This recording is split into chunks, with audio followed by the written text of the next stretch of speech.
Hey, welcome to my reading. So this is gonna be on a you versus them, uh, analysis, I guess. So this is pile one,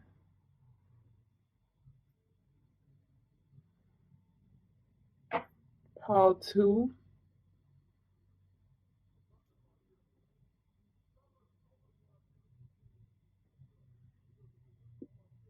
pile three,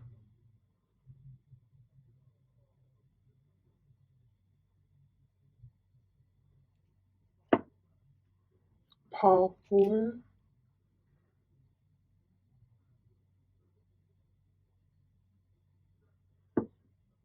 pile five,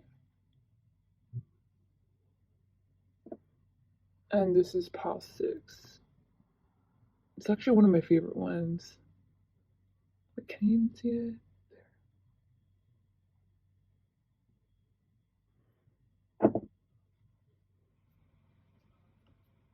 Hello to those who chose pile one.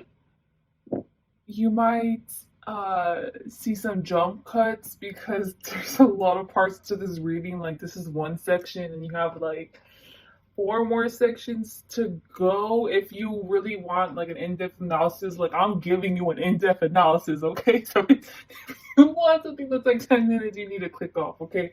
Because I just want to help you guys out in understanding your relationship dynamic with this person.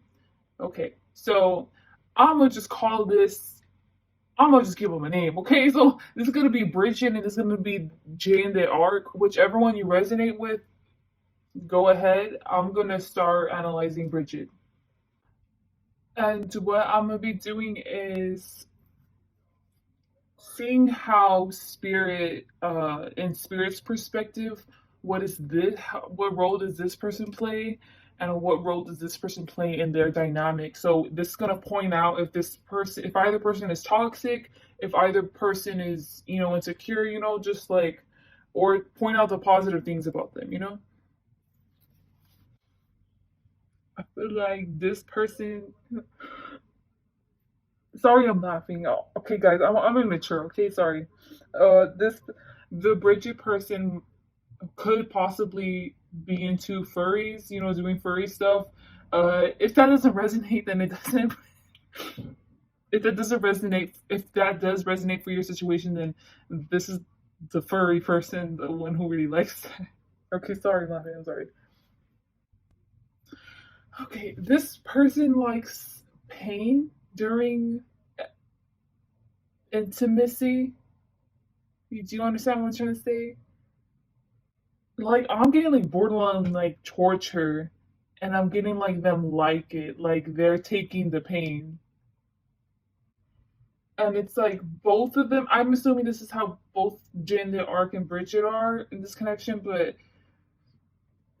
they both, Jin the Arc likes inflicting pain sexually on Bridget. And if you guys, don't have a sexual connection, okay, then it's probably you both have like a toxic dynamic that you can't get enough of. So it could be like emotional pain. You both are emotionally abusive with one another, maybe, but Gender Arc is probably more emotional abusive to Bridget, but Bridget low key likes it. But it sounds kind of messed up, but it's probably because both of them had like really messed up childhoods, or yeah, I don't. That's all I'm gonna say. I feel uncomfortable reading that card. I'm getting it all from this card, so I. Okay, well, in this dynamic, Bridget is the one that's probably hooked on drugs. Like, I don't know. They seem messed up. They seem like, how whenever you can see someone on the streets, let's say like a homeless person, and you can tell that they're either physically deteriorating because of drugs or mentally deteriorating. Maybe they have a mental illness. Like, I'm picturing that kind of stuff with Bridget, or like for sure, like Bridget's health, like it isn't good at the moment. Just Bridget doesn't seem like a very high vibrational person. You get me? Like, They don't know how to cope with their struggles. They don't know how to cope with. They don't know how to deal with pain. So probably, I'm telling you, there's something there in childhood because now that they're grown, like they're supposed to. I'm assuming you're asking about a grown person, so I don't know. I guess the last thing I have to say with these three is like maybe I feel like Bridget probably is, at least lately she hasn't like I feel like the worst connotation is what I just said. Like I mean the worst and the best I could get for this Bridget person is that lately like they do not look good, or like you can see like they look dead in there. You can see through their eyes that they look dead. Maybe they're overworking themselves. But I'm more of getting like addicted. Like I'm more of getting someone who is not putting their priorities in place. Like I'm overindulging in the wrong things. So that's the last thing I'm gonna say with this corner. Now I'm gonna go down here. Okay, with the Ace of Pentacles, I'm getting that Bridget is like addicted to, not addicted. I feel like I don't know if they're aware of this or not, but they love like a toxic dynamic. Like how I said before, they like to feel pain and they think that's a healthy relationship to them. That's really sad. This person also probably has piercings on their face. The reason why Another reason why Bridget is so attracted to toxic dynamics is because that's probably one of the few things that Bridget thinks that they thrive in, or like that they're able to even be good at, which is so sad. I keep on getting like the word wrinkly and weak like throughout this whole entire section. So I don't, man, I'm telling you this. If you haven't checked, okay, if this is not you that you're asking about, this is another person. I think you should check up on them, okay? If you haven't seen them in a while, please, like, please check up on them. Attempt to find them, even if it takes you a few hours. I could picture this person like moving back to the streets or something. And I'm also getting that Bridget isn't eating like good foods too. Like there's no healthy foods, or like their diet isn't balanced. With the Four of Cups, I'm getting that everyday things around Bridget they're not even paying attention to.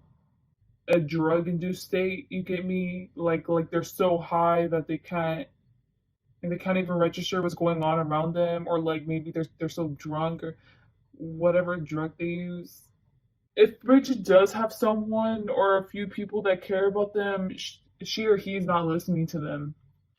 Yeah, they just want to continue doing whatever improper things. This is a very sad reading. Right? I don't like giving these readings. So yeah, if you're asking about a young person, right? Maybe you're their teacher and you're very worried about them. Well, obviously their family like neglects them. Their family's clearly not paying attention to them for anything. Like none of them. Maybe the kids are, but if anything, like that's probably like the few people that care about Bridget. But then Bridget's just like, I'm getting high or something. Because with the Nine of Cups card, which is this is the Nine of Cups card, I'm getting that they're with like a group, or maybe they claim to be a part of a group. So maybe they have like a group of friends, or it could just be a family. It doesn't feel like this group either cares about them or is even real. So you don't even know if they even have friends. What I mean by you don't know is that it seems like they tell you that they have friends, but then they like never talk about the friends, or like the friends. If you really have friends, like they would actually like care about you. They would actually ask you like what's wrong with you. I feel like that's how Jane the Arc is probably maybe I don't know. I haven't read their energy too, but in the group or among the family, everyone seems normal. Honestly, like I mean, if they were to all have like a group photo, like how it's showing them that Eclipse card, like they all look good. But I think it's obvious that like in the photos that Bridget doesn't look good. In the friend group photos, Bridget like has like needle marks on her arm and stuff, and it just she or he doesn't look good. and everyone else looks clean, everyone else looks healthy, maybe everyone else looks fine. I just noticed this, but it's 3, 4, and 5 of the same suits. And then look, the queen's over here, so maybe that there's gonna be a connection there later on. Oh my gosh! Okay, so I saw this little cute little thing as Bridget, and then look, Bridget's right here. But anyway, that's not the point. The point is that this part only talked about their relationship with Jen de Arc. You get me? Like, this person seems so preoccupied with their environment and what's going on inside themselves that they do not have any time to be in a relationship. They do not have any time to be in a connection, to even foster a friendship, keep a friendship. You get me? Like, this person's not healthy, and they can't. They don't even know how to give an evil give and take right now because they don't care about anyone around them. The point of mentioning the 3, 4, and the 5 in the same suit. Okay, 3, it talks about, well, I'm thinking about like tarot, I'm thinking of 3 swords, you gave me, and I'm thinking of like being trapped, and then the 5 of swords is like still being trapped. So I feel like it's like a trapment, and then entrapment, and then like entrapment. You gave me it's just like nothing but like still stiffness and just like stuck, like being just mentally scarred and so mentally hurt. How do you expect this kind of person to even care about their life when they don't even know what's reality, when they don't even know what's going on right now? It must hurt Spirit a lot it must sadden them a lot too to see Bridget like this. Just to see any human being going through this. Yeah, and I think I think this is the Earth card. The 4 of Earth is showing me the continuation of the family card. So this could be friends and family, keep in mind, but it's like the few that are paying attention, the few that are trying to get Bridget. It's like they aren't even helping Bridget. They're just being like, oh hey, you wanna come eat with us dinner today? And you're like, no, I'll stay in my room. Okay, well I'll just bring you food then. It's like kind of like enabling them either way still, not trying to help Bridget heal. And I think that this is Bridget's reality. All of this has been about the external, how she's looking on the outside, but nothing has been saying what's going on in her mind on the inside.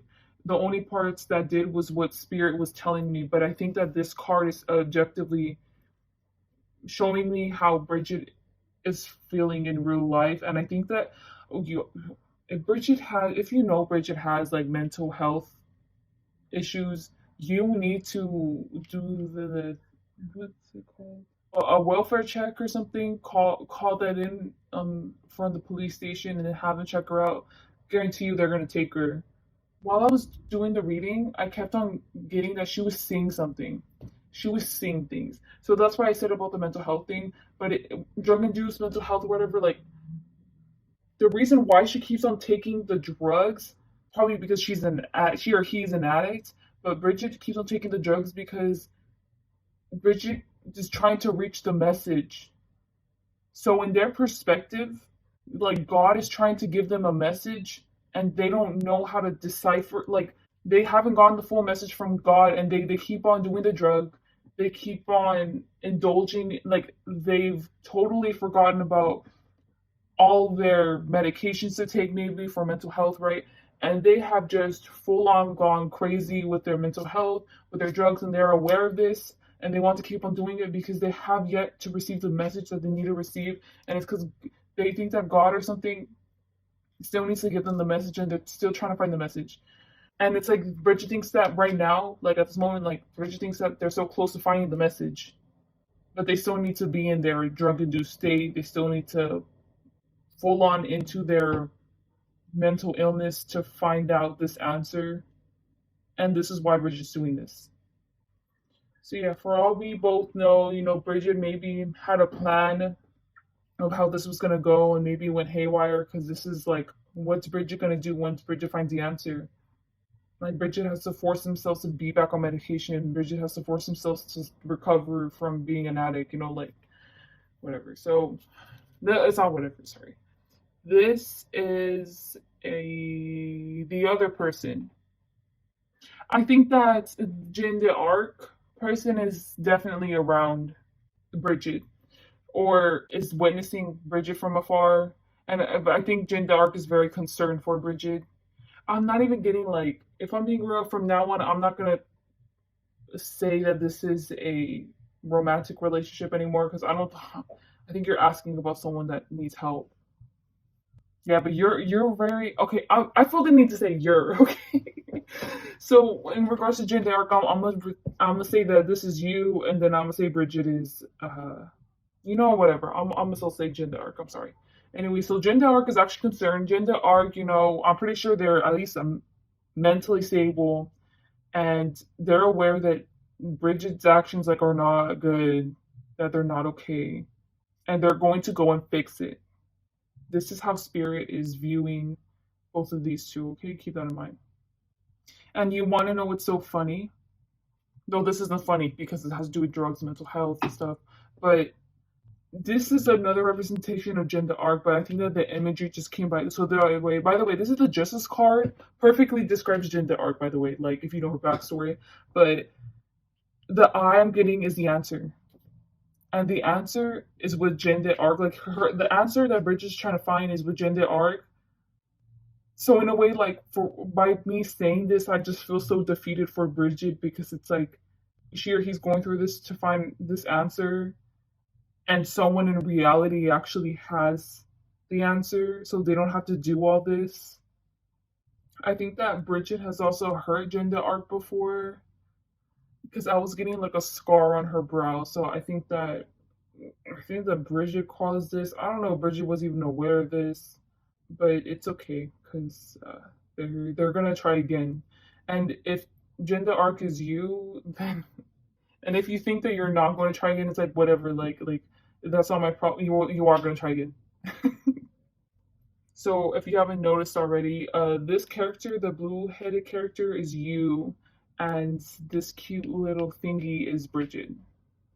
Oh well, I'm saying you. Okay, I'm still saying gender arc. Sorry. I think that you're going to catch. I'm gonna say you, okay?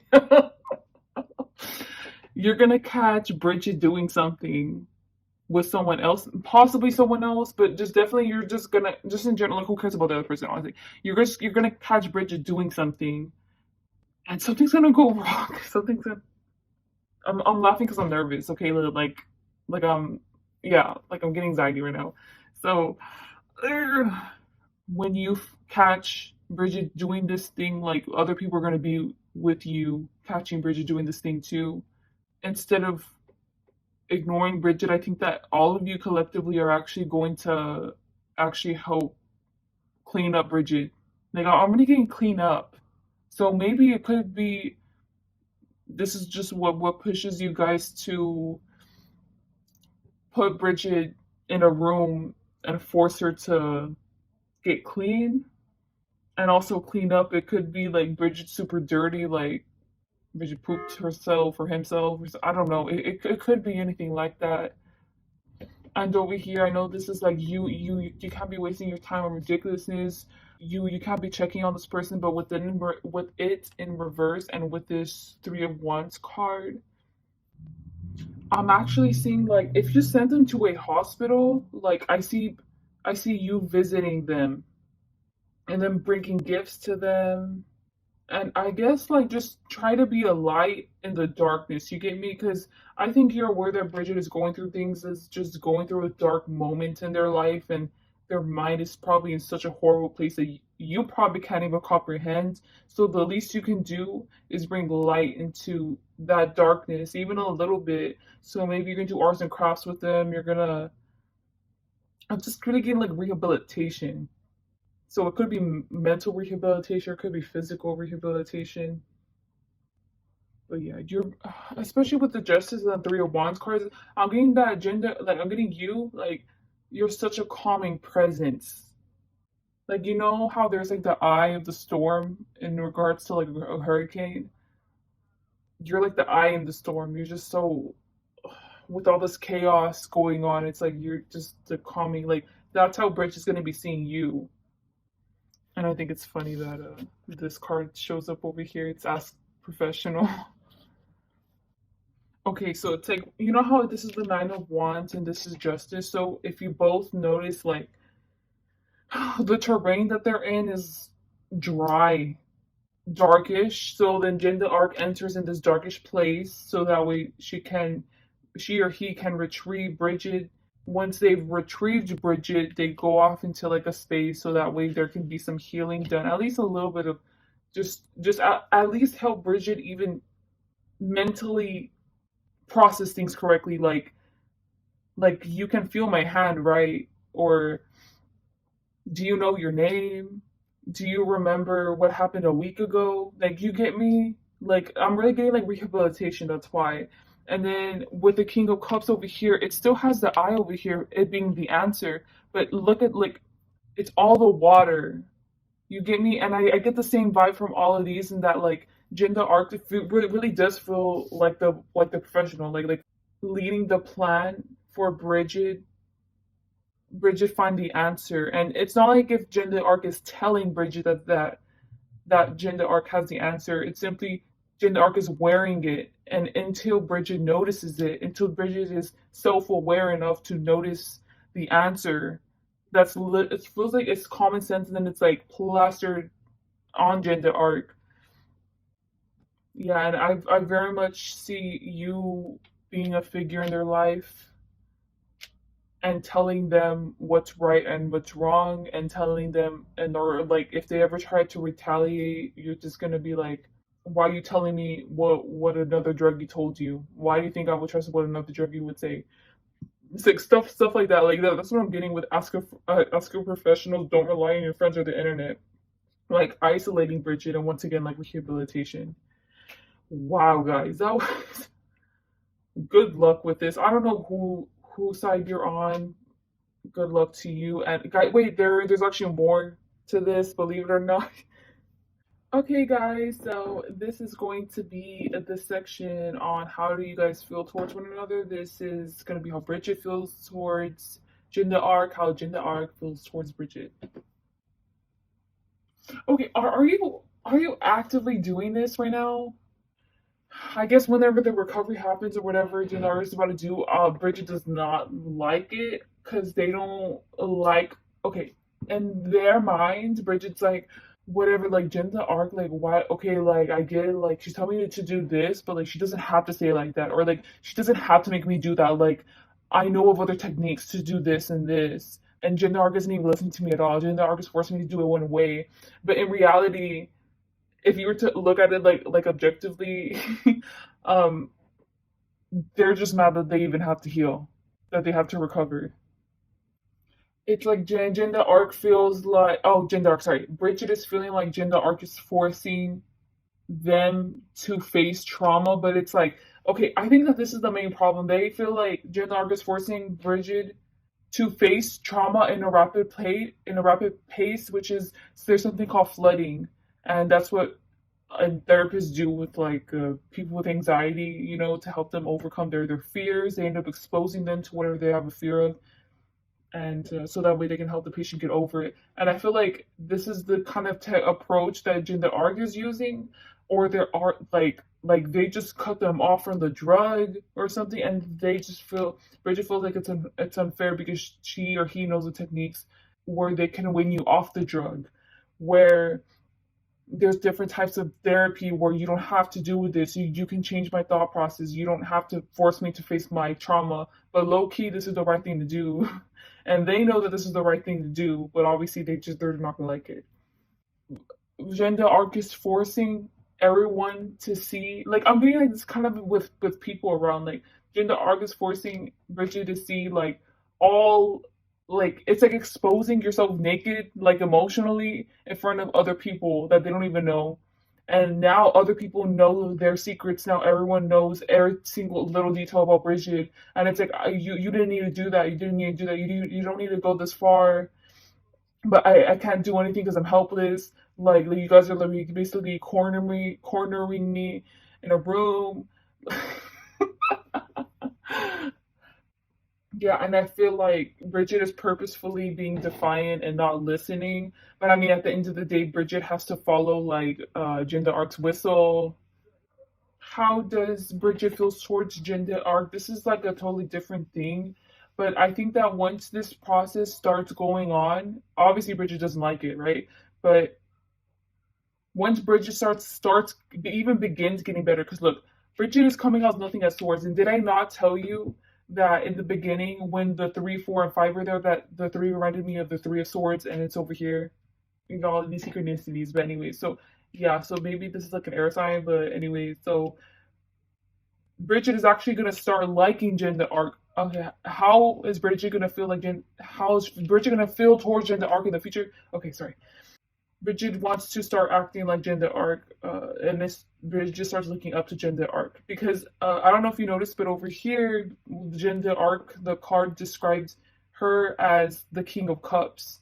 So over here, Jen the Arc has the Ace of Cups, and Bridget has the Knight of Swords because like she or he's the sword element and wants to learn from her and not necessarily be like her, but wants to learn how exactly such a great person learns to gain success seeming effortlessly, even though they had mental health issues. So maybe Jim Arc used to suffer from the same thing as Bridget, or something along the lines there, where Jim Arc is either older than them or has a lot more experience, and they just want to learn from them now.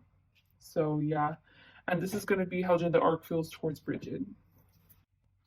Okay, I think that one of the techniques that Jinda Arc is doing, how do they feel towards them? I think that okay, first off, Jinda Arc obviously is building a way stronger bond with Bridget. Once again, you know, Bridget comes up over here.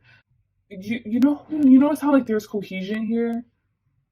Jinda Arc doesn't want Bridget to know, but Jinda Arc wants to mimic a lifestyle, kind of like what a kid goes through, so that way Jinda R can understand from kind of like a kid's perspective, like what is a healthy connection, what is not. So that's why Jinda Arc wants other people around, so that way, yeah. Like throughout this whole thing, by the way, like Jinda Arc is getting much more closely bonded to Bridget and actually feels a very maternal or paternal like feelings towards Bridget. And yeah, Jen Dark is just trying to drop subliminals to Bridget in hopes that Bridget picks it up. But at the same time, Jen Dark is implementing techniques.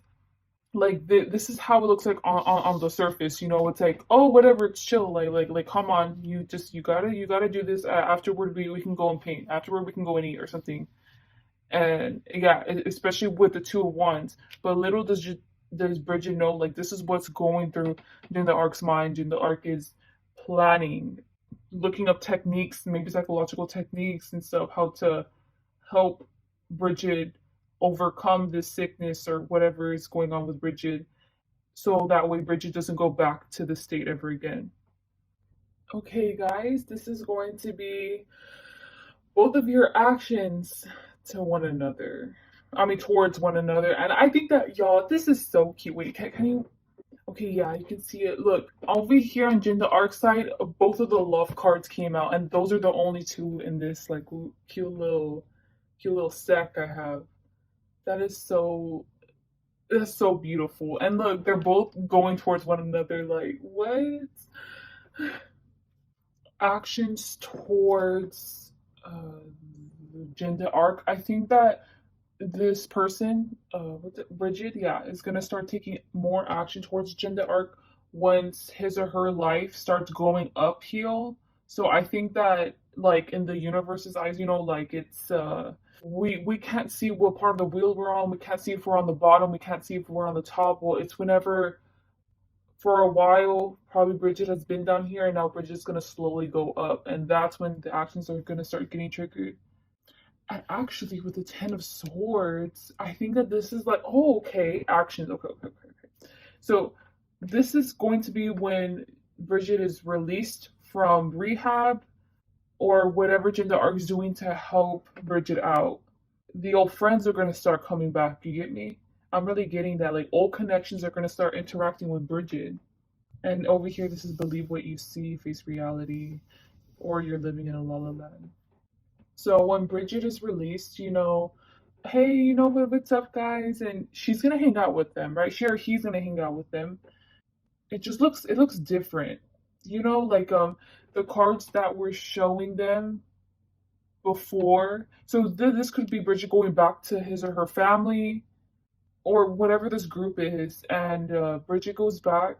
And it used to be the Ten of Cups. Remember, I think it was Ten of Cups or the Nine of Cups card where they're all together in a group photo and they're all smiling and they're all whatever cohabitating together.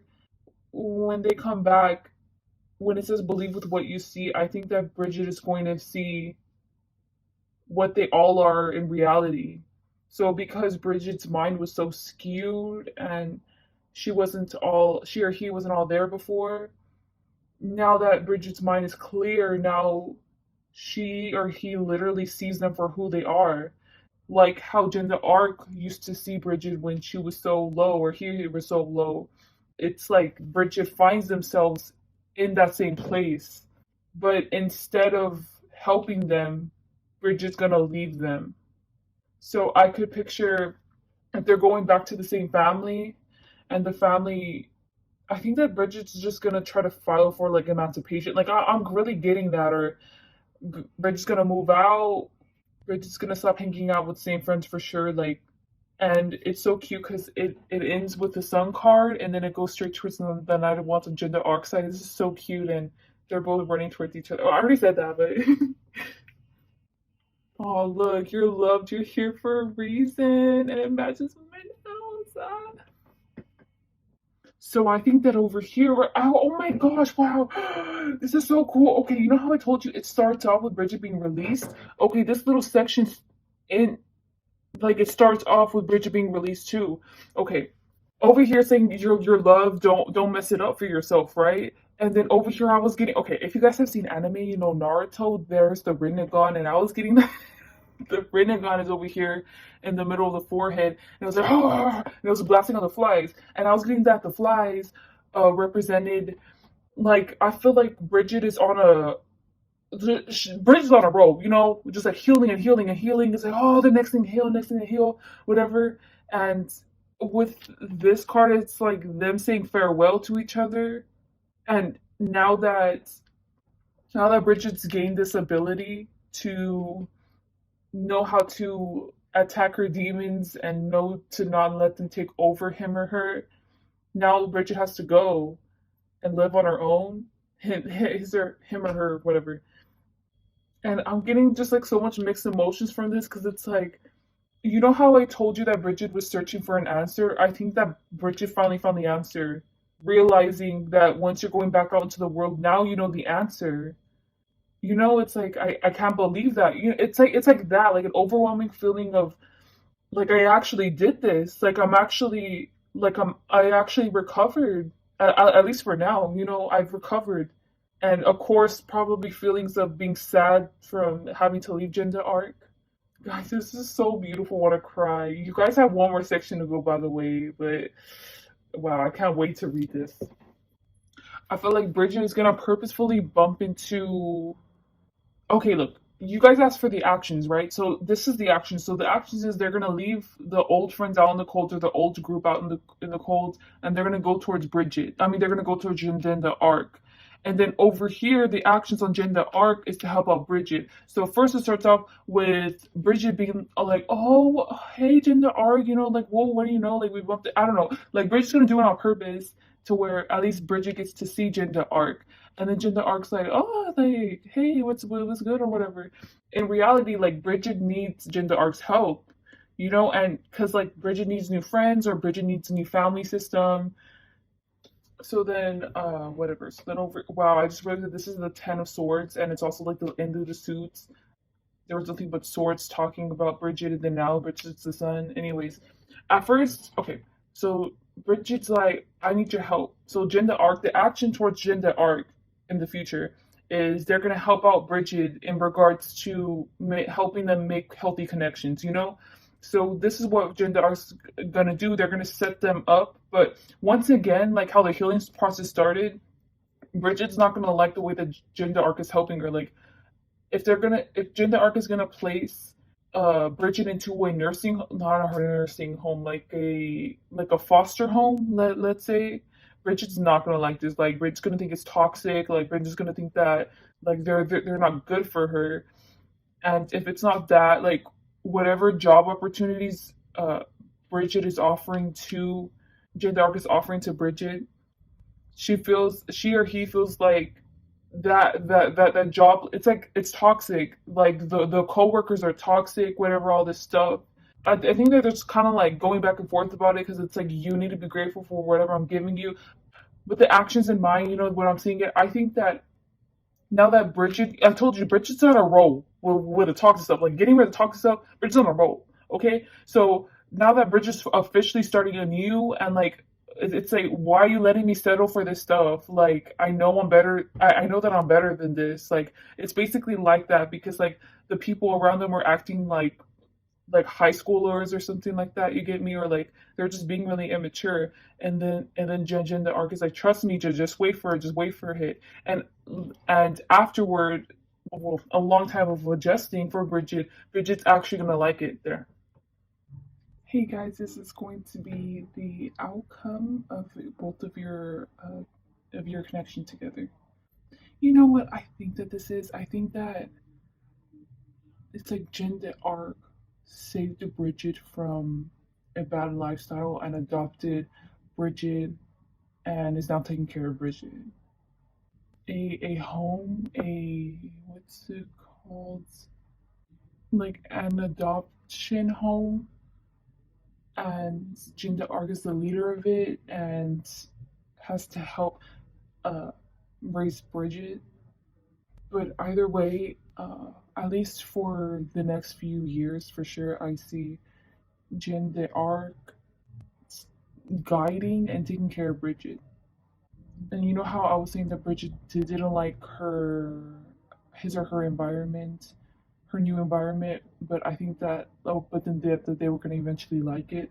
I think that even then there's probably going to be like tensions in the environment, or maybe Bridget is going to struggle, with whatever she or he was struggling with, whether it was mental health or drugs, and just Jindar's going to be a teacher for that. I think that now, oh, wow, guys, I think this is the future, the connection. Compared to the other cards that I was seeing in the first section, in this section, look how mature they look. You get me? Okay, anyways, Hecate represents now Hecate is Bridget, and now Jane the Arc is Morgan Le Fay.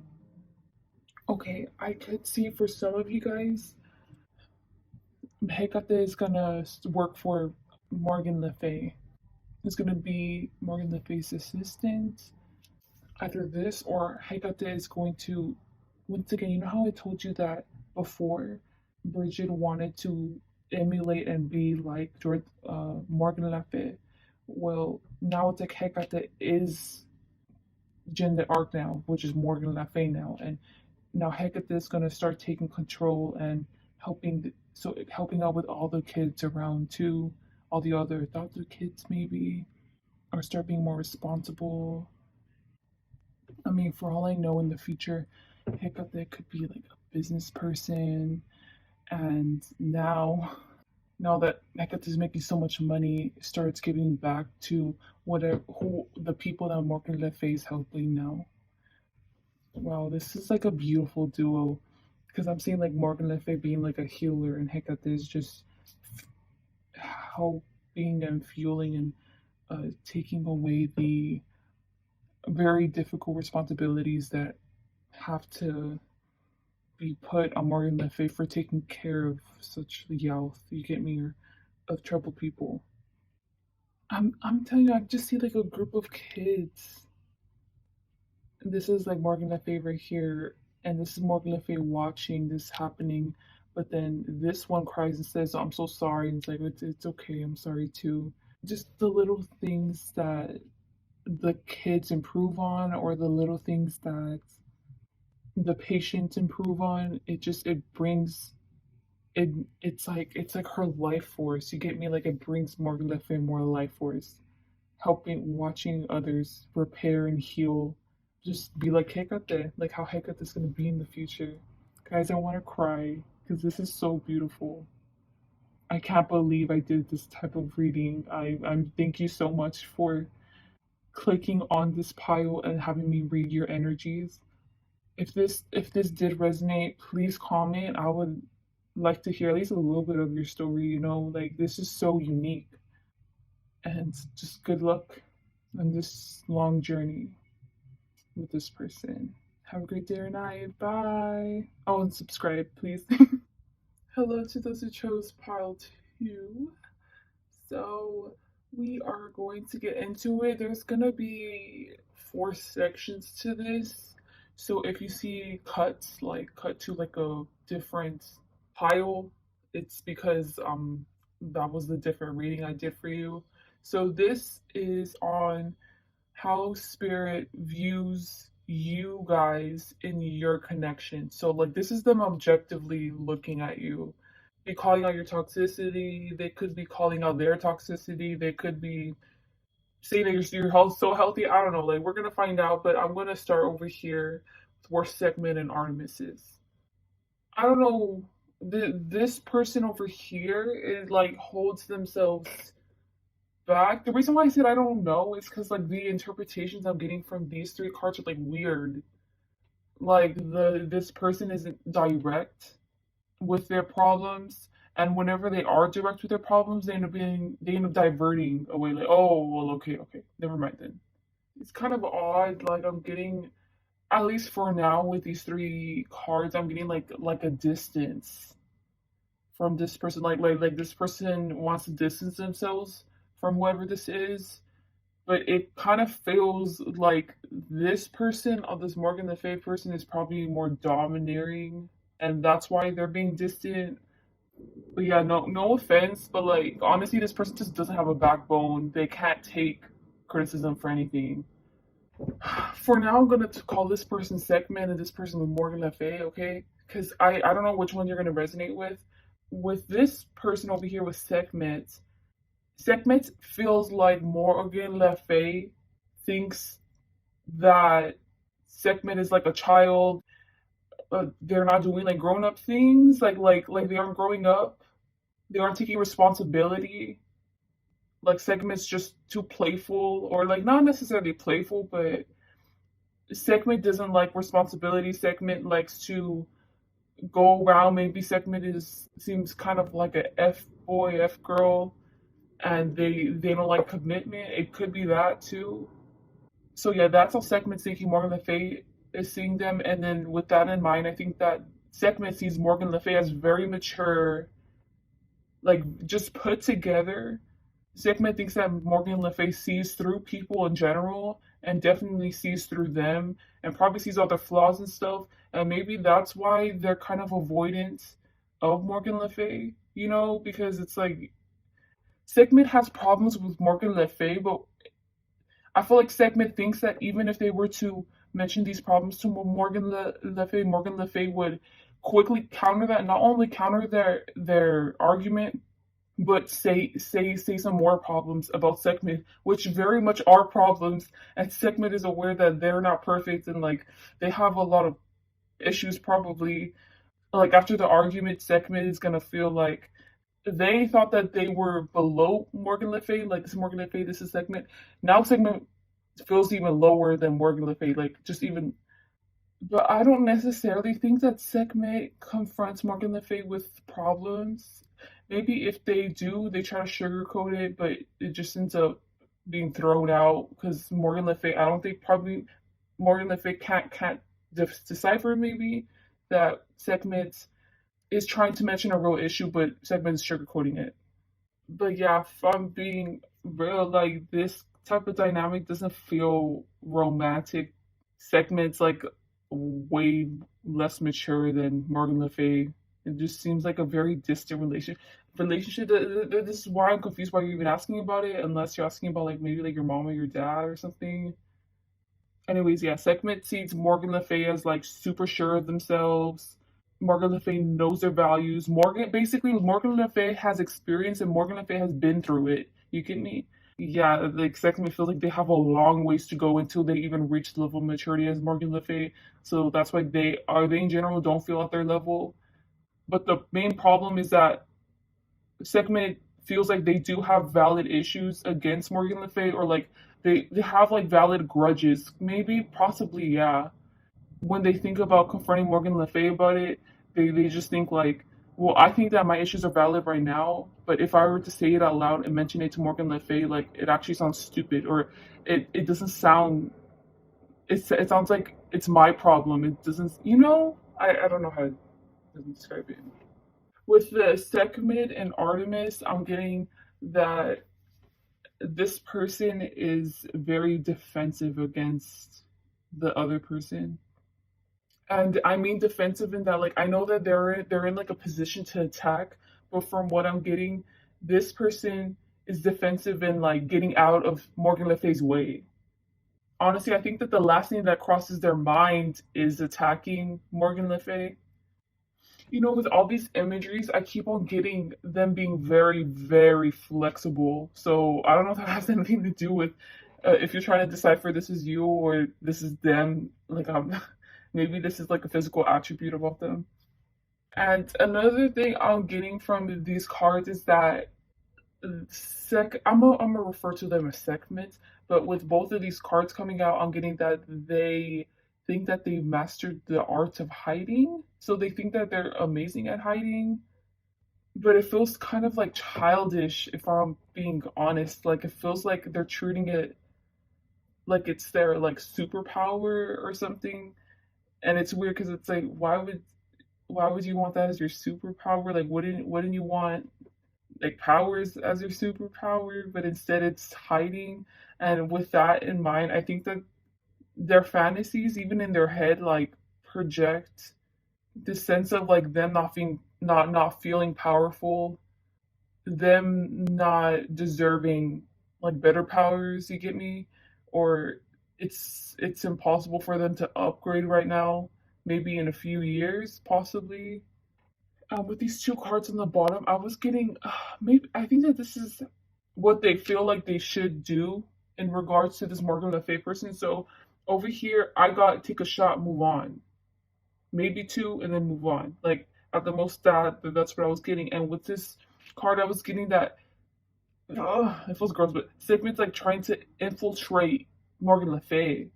It's the reason why I'm saying this sounds weird is because like with the Knight of Swords, it sounds like kind of like vindictive a little bit. Maybe like they just want to get under Morgan Le Fay's skin. Like they just want to do it and catch Morgan Le Fay off guard. Like they just want to have the upper hand at least for a little bit because they can't even always have the upper hand. But then with the take a shot and then maybe two and then move on, it's like, what do you mean? I'm not doing that. Like I'm not even thinking about more than the family. I don't even have any issues. That's the main thing. I don't have any problems or issues with Morgan Le Fay. But then this is showing something completely different. You know how I told you that this person doesn't have a strong sense of like values, like they don't know themselves, they still have a lot of growing up to do. So this is like probably like the dichotomy in their brain whenever they think of Morgan Le Fay. So then it's like one part of their brain is like, or like half of the time probably, oh, like they're not even thinking about Morgan Le Fay, like whatever, like I'm at Morgan Le Fay's level, but just in a different way. Like I got all this confidence. It's like them pretending like if they're mature, them pretending like they got their stuff together. It's mainly that. But then over here with the Knight of Swords, it's just a codependence. If I'm being real, because at first I was thinking like, oh well, maybe Sekhmet wants to be like vindictive and like mess with Morgan Le Fay, but they don't care if Morgan Le Fay gives them attention or not. They just want to stick to Morgan Le Fay. Like they just want to stick to their clothes or stick to the skin that they always wear every single day, and they want Morgan Le Fay to be okay with him sticking with them. I think that the reason why there's a dichotomy is because probably Morgan Le Fay doesn't like this. Morgan Le Fay's not having it. You get me? Or Morgan Le Fay just sees right through it and sees the codependency in that.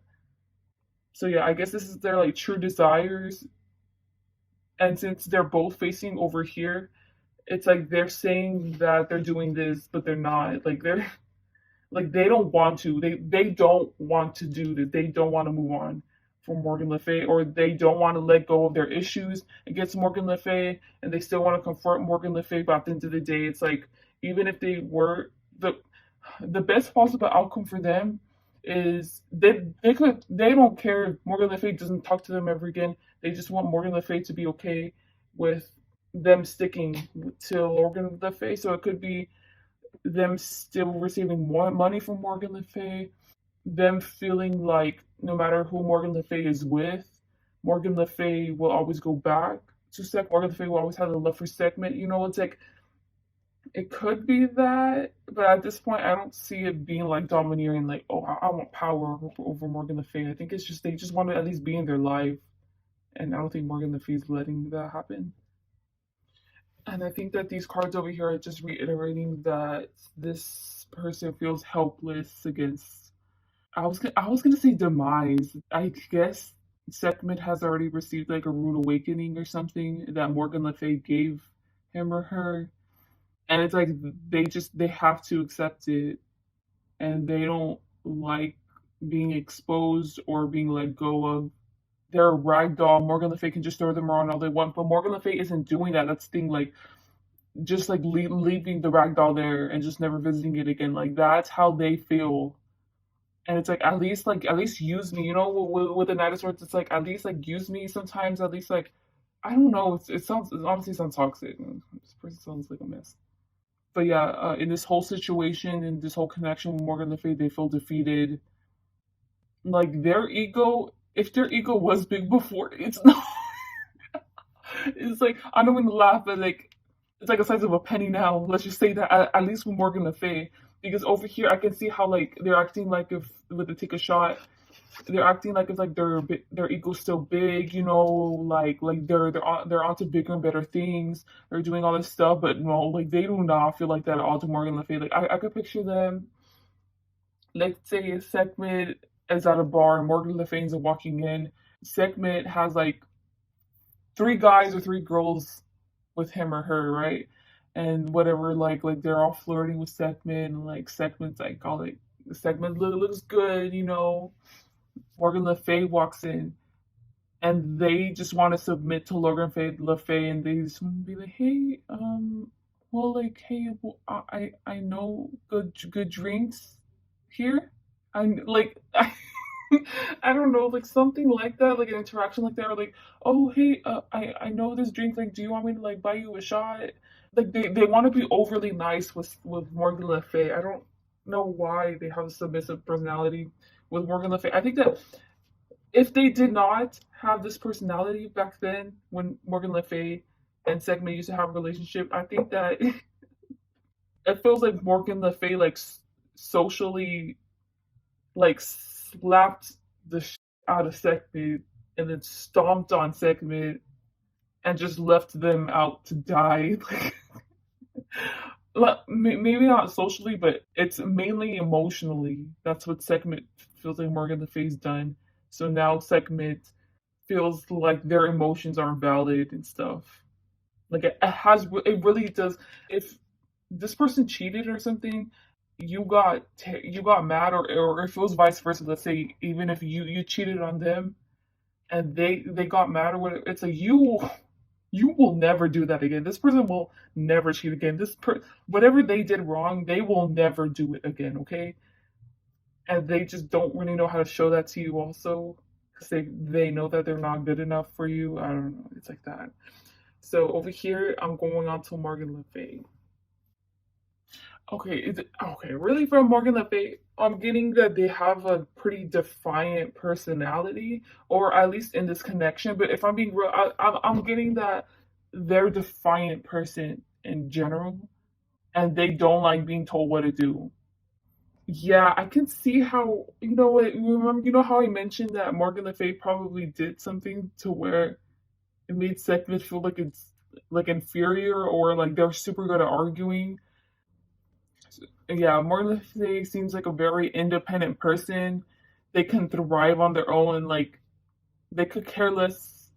This feels like the with this type of personality, they will drop you. Like they will drop you if you're not giving them like an equal give and take. especially because I feel like Morgan Le Fay has a very strong like value system. So it's like, okay, well, I understand if you're a toxic person, but I mean, we could still be friends. It's like that. But it's like if you do keep on doing the same stuff, like I'm gonna drop you and I'm never gonna talk to you again. Okay, you want to know what is so like interesting? Like, I swear, I love doing readings. So, how I told you that this person in their mind, in their fantasy, like they're like the master of like hiding. So I think that what that means is that Sekhmet feels like they're the master of like manipulating things from the background and like setting things up, and then they watch it go into fruition. It's like that. But then over here, I literally got like this card is just invisible. Like this card is like truly in the background. Like they think that they mastered that. Like no, Morgan Le Fay mastered that. So it could be that these two maybe had a breakup. Could be like a breakup of friendship, could be a breakup between family members, or like a relationship. In spirit eyes, the one that's truly unbothered is the Morgan Le Fay person because this person trying to fake that they're unbothered segment is. And the reason, like, this person, okay, segment is trying to, how whenever they're like, oh well, I'm gonna give you the same energy, like segment is trying to give the same energy back to Morgan Le Fay. So Morgan Le Fay is very in tune with their intuition. You get me? They know when to leave situations and when to not, and like they will do it. You get me? Even if it's gonna hurt them a lot, like they will disappear. Relationship, they will not give that problem, they will not give that job like any attention at all. They will totally look a new direction. I feel like Segment is trying to emulate that, and Segment thinks that, oh well, like I'm doing such a great job at it. Like this is probably how Morgan Le Fay is feeling right now. Morgan Le Fay's not even thinking about you. Like, you think that you can like outmaster someone who always does, who has been doing this for like their whole life? You get me? Like Morgan Le Fay is probably so used to tower moments, so used to like having to move on and find new avenues. You get me? Even if it's so hard, even if it's hard, and like segment, this is probably one of their first times experiencing this, and they're like, oh well, I'm doing such a great job at it. Morgan Le Fay is the master at it. Yeah, and I feel the need to point out that these two cards, I mean, these two zodiac signs are like dual signs. Damn. Okay. Yeah. Yeah. Morgan Le Fay has already moved on. If this is a relationship, it shows a King of Cups, so maybe a King of Cups. If this is a friendship, I think that what Morgan Le Fay did is that literally left segment and told everybody about the kind of person the segment was. You know how I told you that they were like socially annihilated and emotionally annihilated from Morgan Le Fay? I think that what they did was that they ended up telling other people about segment of Morgan Le Fay. Yeah. And you know what? Maybe this could have happened too if you guys were in a relationship. And if this was someone in your family, you literally warned all the family members. Like literally, like you warned your uncle, you warned your aunt, you warned the two cousins after that, like you or like your second cousin, like you. I think that with the King of Cups, if it's that case, it's like this person is safely tucked away from any kind of problems that segment could give them. So I think that now, like with all the scenarios that I was talking about, I think that Morgan Le Fay thinks that segment is going to retaliate against him or her and is just ready to attack basically. So I think that Morgan Le Fay has already in the process of getting up all her defenses against segment. What Morgan Le Fay doesn't know is that segment's not about to attack her like at all. Like segment's actually terrified of her, him or her. And throughout this whole thing, like with the imagery I got over here, especially like I'm doing the right thing. So I think that this was during the time where Morgan Le Fay decided I needed to leave this person, I needed to drop this person, and I'm gonna go out with a big bang, basically. And then I'm gonna move on to someone else, or I'm going to, or like I already have someone else ready.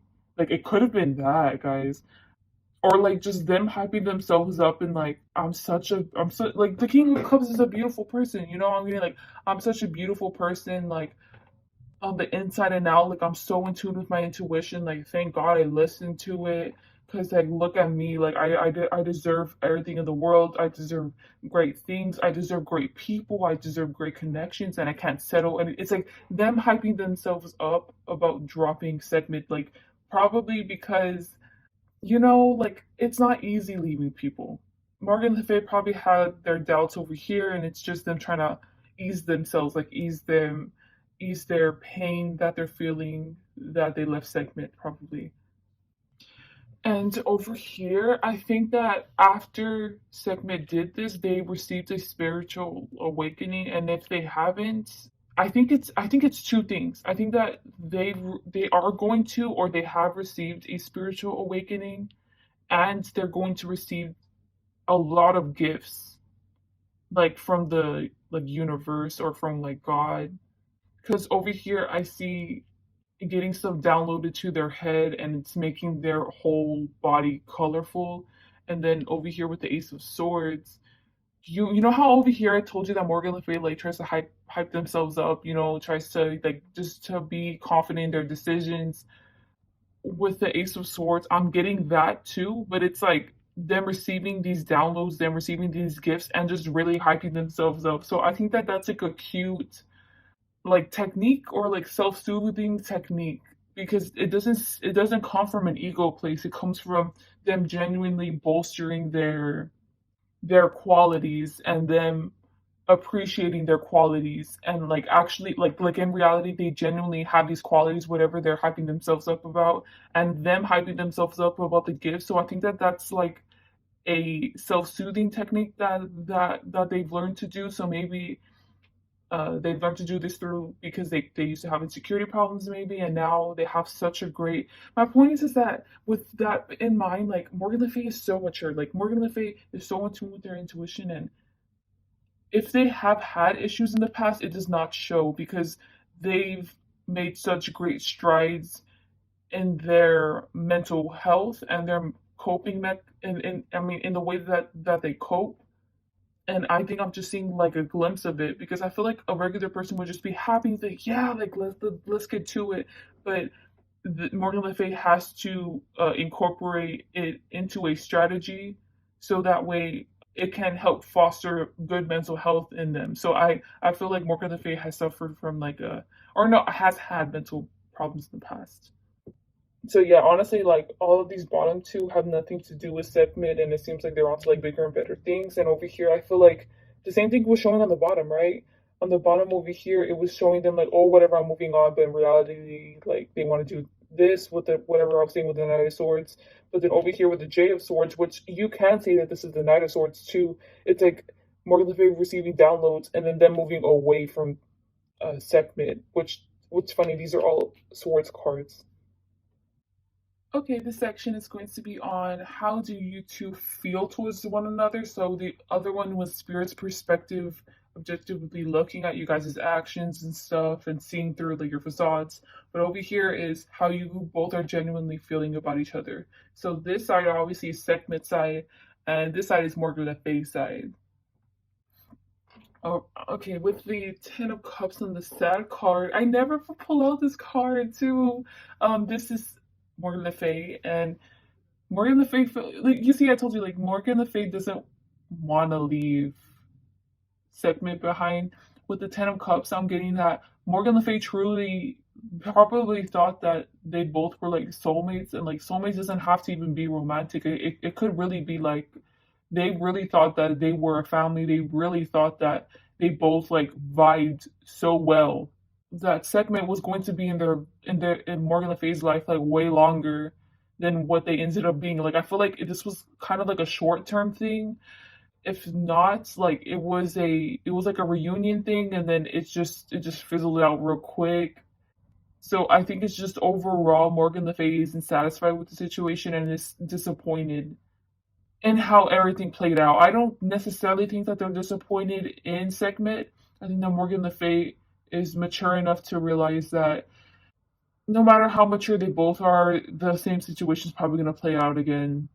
Probably they don't think the segment's going to change. It's like I'm really feeling like Morgan Le Fay is really mature and objectively sees everything for what it is. So from Spirit's perspective, how they were seeing segment, I think that Morgan Le Fay sees the same exact thing, and it's like it is what it is. It's just sad that such a horrible connection had to be ruined over like they feel like it was like frivolous stuff, like tedious stuff that didn't need to be harped on.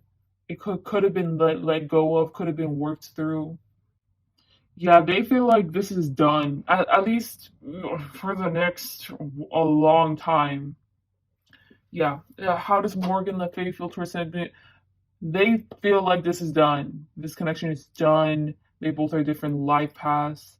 Like it's already set in stone. Like I feel like this is like how I told you that they had to hype themselves up and stuff. I think that they're still processing and they're still going through the motions of letting Sekhmet go because Sekhmet probably did mean a lot to Morgan Le Fay, whatever their connection was with one another. So I still think that they're mourning the loss, but honestly, they can see for what everything is, and they know that this connection isn't going to be healthy, at least for the next few years, like at least for a long time. I think that they also feel like the other person, like which is Segment, still hasn't accepted everything for what it is, and I think the only way to accept this connection for what it is, like get like mourning over it. I feel like Morgan Le Fay feels like Segment still hasn't mourned over this connection properly. Morgan Le Fay feels like Segment can't do that with themselves. They don't have the maturity, the emotional capacity to even objectively analyze their behaviors and see what they're wrong in.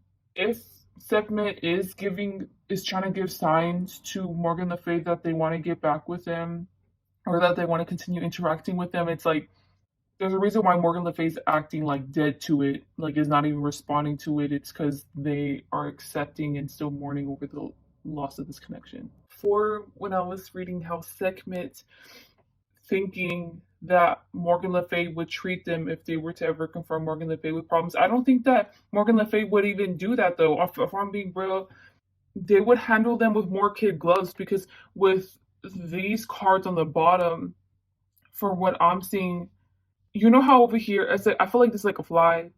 The creature is wrapping them with a tape, and instead of like zapping it out of existence, like they're allowing the fly to like accept its fate, to mourn its death, and then they will zap it out of existence. You get me? But it's done in a very gentle and kind way. And I think that that's the way Morgan Le Fay would handle problems, any criticisms from Segment, like be a way more understanding than what I think that Segment believes. And like with the Taurus card, okay, I was getting that with the Detox and this Three of Cups, and then with the Taurus card, it's like them. Sorry, it's Morgan Le Fay being very, very patient, very accepting. Like just the Virgo and the Taurus card, like I'm telling you, it's just a very slow progress of them mourning this, and they're willing to accept, like just leaving it in the universe's hands to allow this connection to slowly die off, and for the feelings and for any anger, any type of feelings that are associated with Segment to die off as well. So that's how they're feeling towards Segment right now. Okay, if Morgan Le Fay is in a connection right now with someone else, like if this was a relationship and this was a breakup, whoever Morgan Le Fay is with right now, they think that like the relationship's a joke. Like they think it's funny. I think it's because they think that whatever, if Morgan Le Fay is in a different relationship now, they think that these whoever they're in a relationship with now is like they're both so different from one another, or like to Segment it's like they're so obviously incompatible, like it's hilarious, and in person it shows. So maybe if Segment is around and they see Morgan Le Fay and this partner interacting with one another, it's like it's so obvious that they don't blend well together or something. They won't get along for the long term, and it's like a short term solution basically what this relationship is. Other than that, if this is like your ex friend, if this is your ex family member, like how I was talking about, this person talks like bad about you, or they at least think bad things about you. Like they're just trashing on you on like every single move that you make in life is what I'm feeling like they're judging you. Like what are you doing? Like you don't even know what you're doing. It's like acting childish. Or they think that, let's say they you two used to be friends, right? Used to be family members, and because these people both have the same eyes. This is you and this is them. It's like they think that you're trying to pretend like if you're being something that you're not, and it's so weird to them that you're getting opportunities that they feel like you either don't deserve, or like you're obviously like trying to fake a persona. Everyone's falling for it. Let's say that, and they're like, "Ugh, whatever. Like I see right through Morgan Le Fay." So I guess these are like feelings of resentment.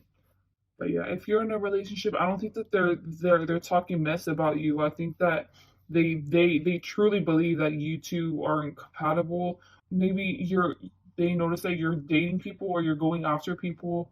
They think that they know your type and they're not your type or something. And over here with this card, I was getting the song. I don't know what it's called, but I know that I think the chorus is like Miss Moving On. Okay, if you're in a relationship with someone else already, or like it's either you're in a relationship where you're dating people now or you're sleeping with people, and segment is very aware of it, and they think that that's like a toxic thing about you, they think that you're being toxic. So if you're in a relationship, they think that you're just using this person to move on from them, and maybe you're trying to really like show it out in the public, like, oh yeah, I moved on. And they think that if they were to ever talk to you, or like, I don't know, they feel like you're just like kind of toxic. Or well, I'm saying you're, but they feel like Morgan Le Fay is kind of toxic or acting toxic. That's the way it goes. So even if it's a relationship or not a relationship, maybe you're gonna have a great relationship, right? But they're saying like with them that you're gonna be toxic. Like you're showing your true self by showing that you're toxic, which is weird. Because why wouldn't you show up with other people? Like they're really thinking that like you have this facade. How does segment feel towards Morgan Le Fay? I think that they want to keep Morgan Le Fay guessing for sure. Like they want to be in the back of Morgan Le Fay's head, so they want to do little things where they're gonna get Morgan Le Fay's attention, and they want to see that they're getting Morgan Le Fay's attention, and then they just want to leave Morgan Le Fay hanging after that. Segment's doing it on purpose to be like vindictive, so, or to be like petty. What this is called like baiting, I think. They'll show you a little bit of attention, and then like you grasp onto the little bit of attention, and then they just leave. And for the Ace of Wands, I'm getting the phrase "time heals wounds." Segment feels like this connection is gonna spark up again, like later on. Like if it isn't now, it's for sure gonna be later. And like the longer the time you guys have apart, or the longer you times don't really interact with each other, that this connection will renew again. This Morgan Le Fay's trying to move on, and then segment knows, like they think that it took a knowing that they'll always get back with Morgan Le Fay later on in life. So they'll probably have Morgan Le Fay always in the back of their mind for a very, very long time, and always be waiting for them, basically. Always be waiting for them. And I feel like segment doesn't want me to say that because that sounds like that's making them sound like inferior, or like making them sound like dumb. But I mean that's their actions though. Like that's how they that ultimately that's their intention towards Morgan Le Fay. This is going to be their actions towards you, your actions towards this person.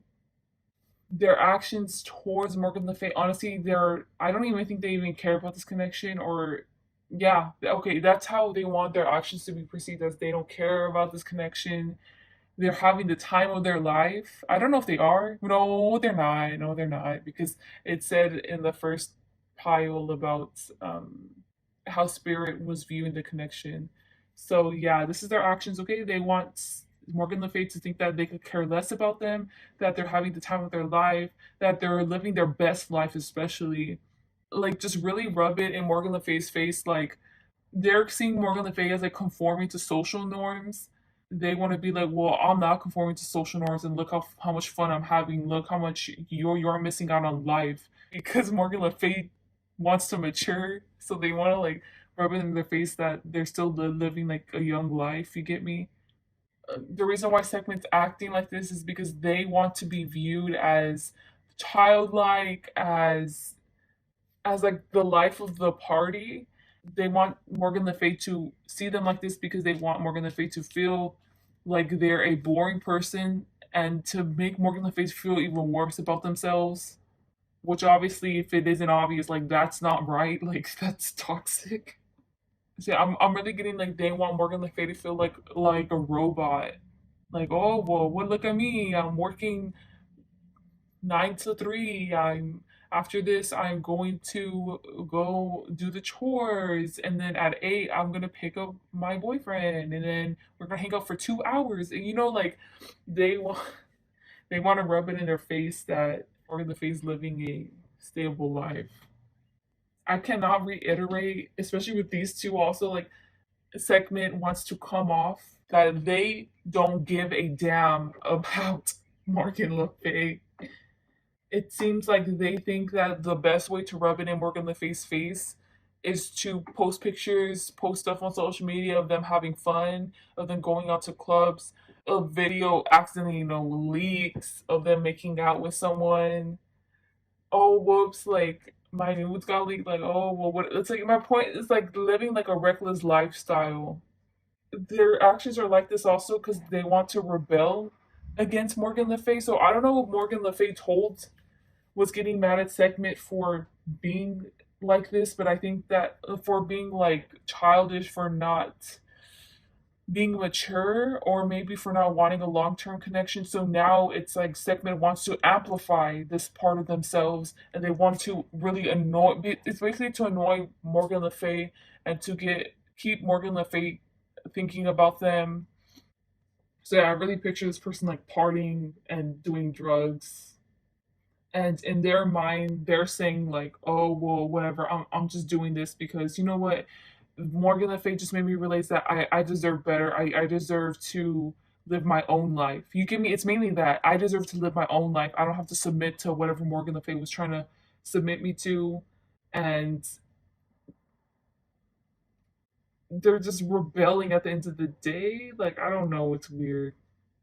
Like, if they were to start getting addicted to things, and if they were to become like an addict, I feel like this is an embarrassing thing, because it's like this is an embarrassing reason to become an addict. You get me? Like some people become addicts because literally just everyone in their family just dropped them. They've always felt outcasted. It's just like has like a dark root to it. But this is no dark root. Like this is, at the end of the day, they're just trying to rub it in a girl's or guy's face, and they're just trying to get over them. I just feel like even though it says like ridiculousness, like they're calling you ridiculous, like they're acting ridiculous, like it's getting me kind of antsy. And with the temperance card, I just getting that they want to come off like the ideal guy or girl, and I feel like social media wise, so someone who's built, someone who takes what are they called, like tool pics. Tool pics is like whenever a guy posts like a shirtless selfie, and like they're wearing underwear, or like they're wearing like a towel. And if it's a girl, it's like they're wearing like bikinis, like they're really like showing themselves off. They're trying to present themselves like, look at me, like like a social media influencer, like someone who posts nothing but them either going out to parties, or them drinking, or them whenever they're alone, they're posting like beautiful pictures of them in like pretty clothes, like they're all dressed up, everything about them's perfect even though some of it's photoshopped. So yeah, and they're doing this to attract people to them, but they're mainly like, okay, they're doing it to obviously to attract people to them, but it's mainly because they want Morgan Le Fay's attention.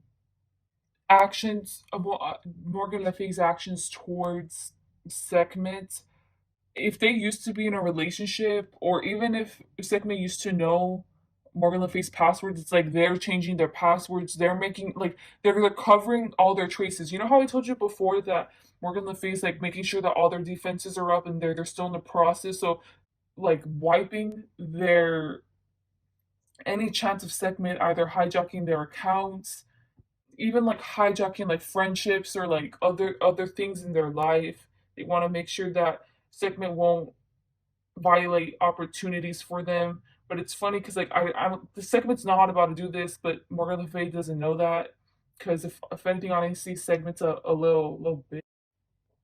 And like in a way, this is actually helping Morgan Le Fay's like life too, you know, because it's like Morgan Le Fay is being forced to like up their security, whether it's technological or with their friendships, and like making sure that boundaries are being reaffirmed. So like making sure that, hey, by the way, I hope you know, like, sorry, the frame shifted, that I'm this kind of character. If you think otherwise, if you hear otherwise, if you hear a rumor, if you hear something from segment, like just let me know and I will like stop it right then and there. I will tell you the truth, okay? It's like that.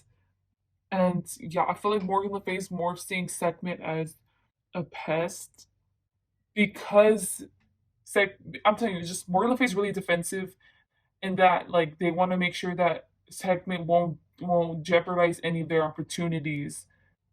They could be asleep, and if they receive a text from segment like at 5 in the morning, they will not be surprised, and they you get me.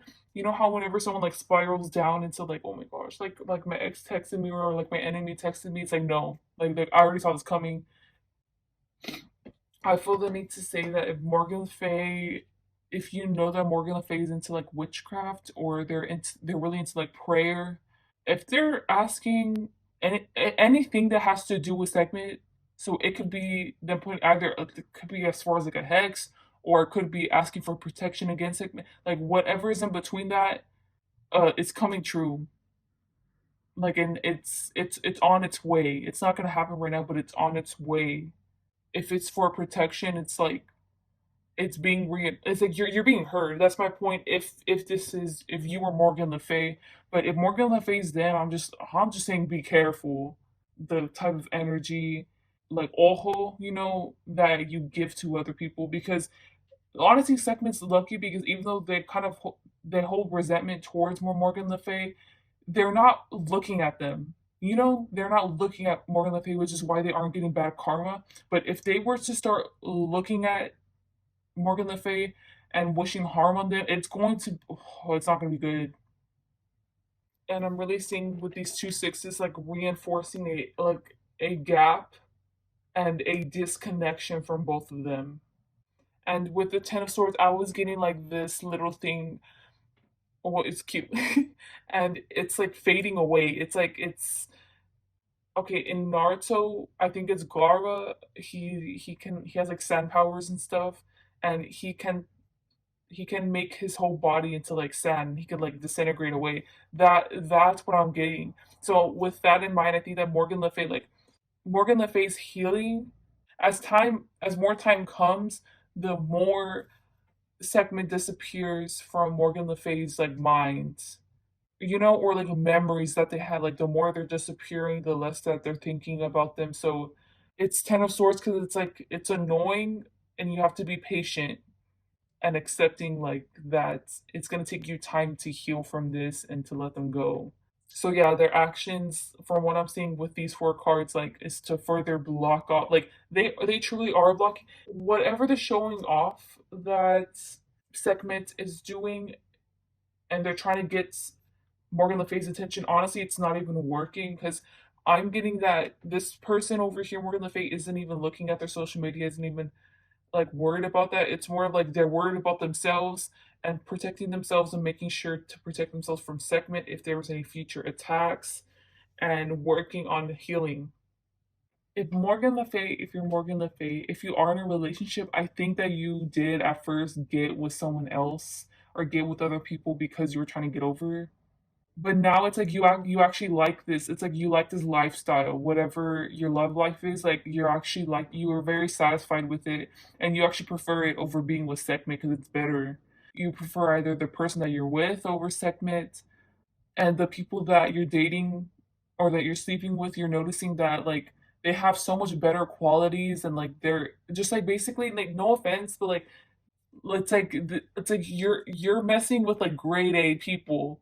Segment was like B tier or C tier. I was getting like C tier, like D tier. You get me? Like I can't believe I was settling for that. If it's platonic, as in like this is a friendship or this is a family member, it's simply that Morgan Le Fay at first, their life was probably kind of dull and empty whenever the friendship was done, whenever the family member was cut out of their life. They thought that was going to impact them, but they ended up relying on other friends, and actually those friends were more than capable of taking the place of segments, or the family members, were able to fill in the gap of the missing piece of segments. And Morgan Le Fay actually prefers it and actually likes it a lot, and it feels a lot more healthy. And with the Two of Cups and the Wheel of Fortune, I'm getting that because the actions of Morgan Le Fay are aligning with the divine. Morgan Le Fay has accepted this lesson that they've learned. Like they're on the precipice of completing a lesson, and once this lesson is complete, it's like this is like a huge, like they will receive so much more. Like I feel like they've already received. Clearly, was holding Morgan Le Fay back. Morgan Le Fay's eyes, like they couldn't see it because they were emotionally attached to segment. But the more that wow, just okay, my nails fell off. The more that Morgan Le Fay becomes less, you know what? That goes with what I was gonna say. Like the more that Morgan Le Fay becomes less attached to segments, the more gifts and spiritual, what's it called, like raising or spiritual upgrades they will receive. But there's like a huge gift at the end in physical and in the spiritual Morgan Le Fay will receive once they've completed this lesson and close off the cycle with segments. Morgan Le Fay is doing great. Morgan Le Fay is already doing the steps, has the plan and set, and is ready to get over them within like a certain amount of time, and they know it's going to be a long time. But this is great. This is looking great for Morgan Le Fay. So yeah, the actions, Morgan Le Fay is just gonna completely block off Segment from their minds. Segment's doing the same thing, but Segment actually is doing it to get Morgan Le Fay's attention, and they're still not over Morgan Le Fay. Okay, guys, this is going to be your outcome. In this case, like the chaser is Segment is always going to be going after Morgan Le Fay, and just basically Morgan Le Fay is going to have the control in this connection. Because over here, I at least see like with the Ace of Swords, like Morgan Le Fay is at least interacting with Stephanie, which right now, like Morgan Le Fay can't interact at all with Stephanie because Morgan Le Fay is trying to get over, their feelings and stuff. I guess like because they're healed, because they are truly just never gonna go down that route again. It's like, well, like, hey, like I see you in the background trying to stare at me. You want some fruit. So in Segment's eyes, is like you either beat them or you join them. I can't get it my way, and Segment's way, I think, is toxic. So they have to do it Morgan Le Fay's way, and if not, it's nothing at all. I'm not gonna get any fruit. I can't even get close to Morgan Le Fay. Actually, in the end of the outcome, I actually see this connection being pretty like positive, or like definitely not toxic.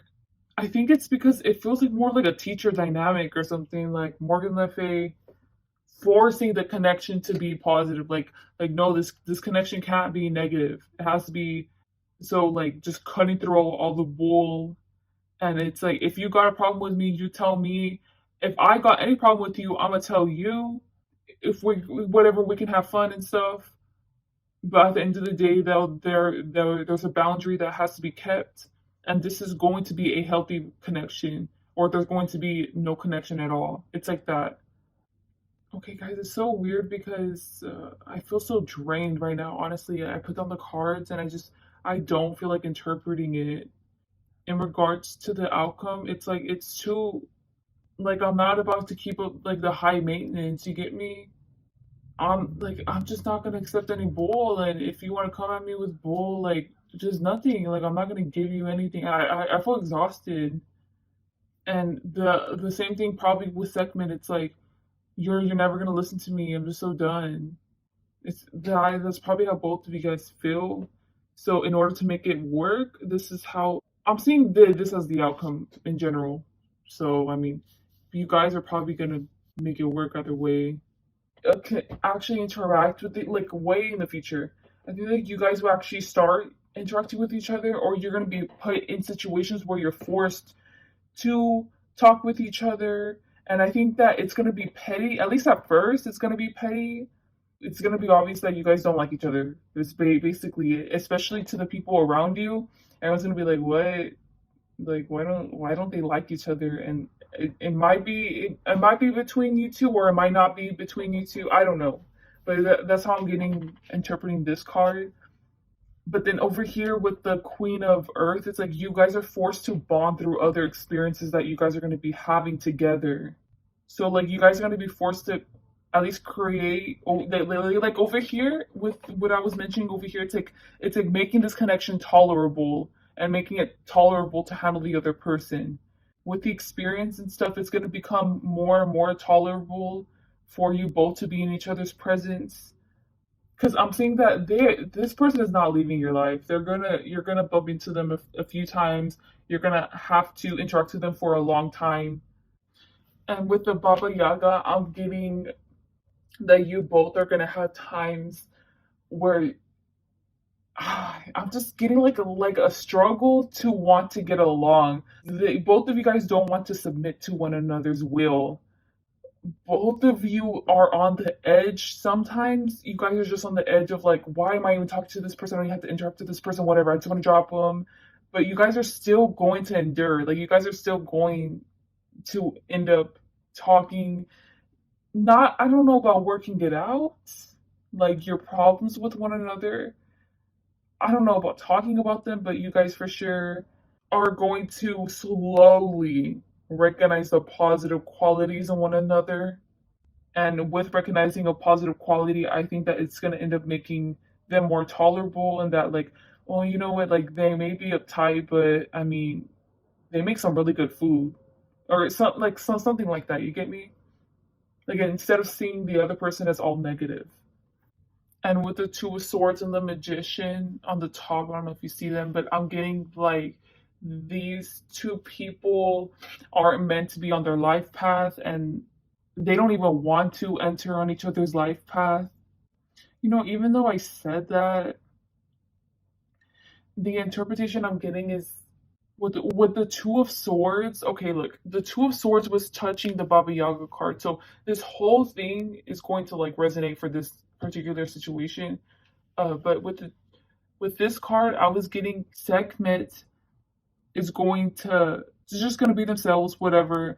And if they want to annoy, I mean, Morgan Le Fay, they're going to annoy Morgan Le Fay. You get me?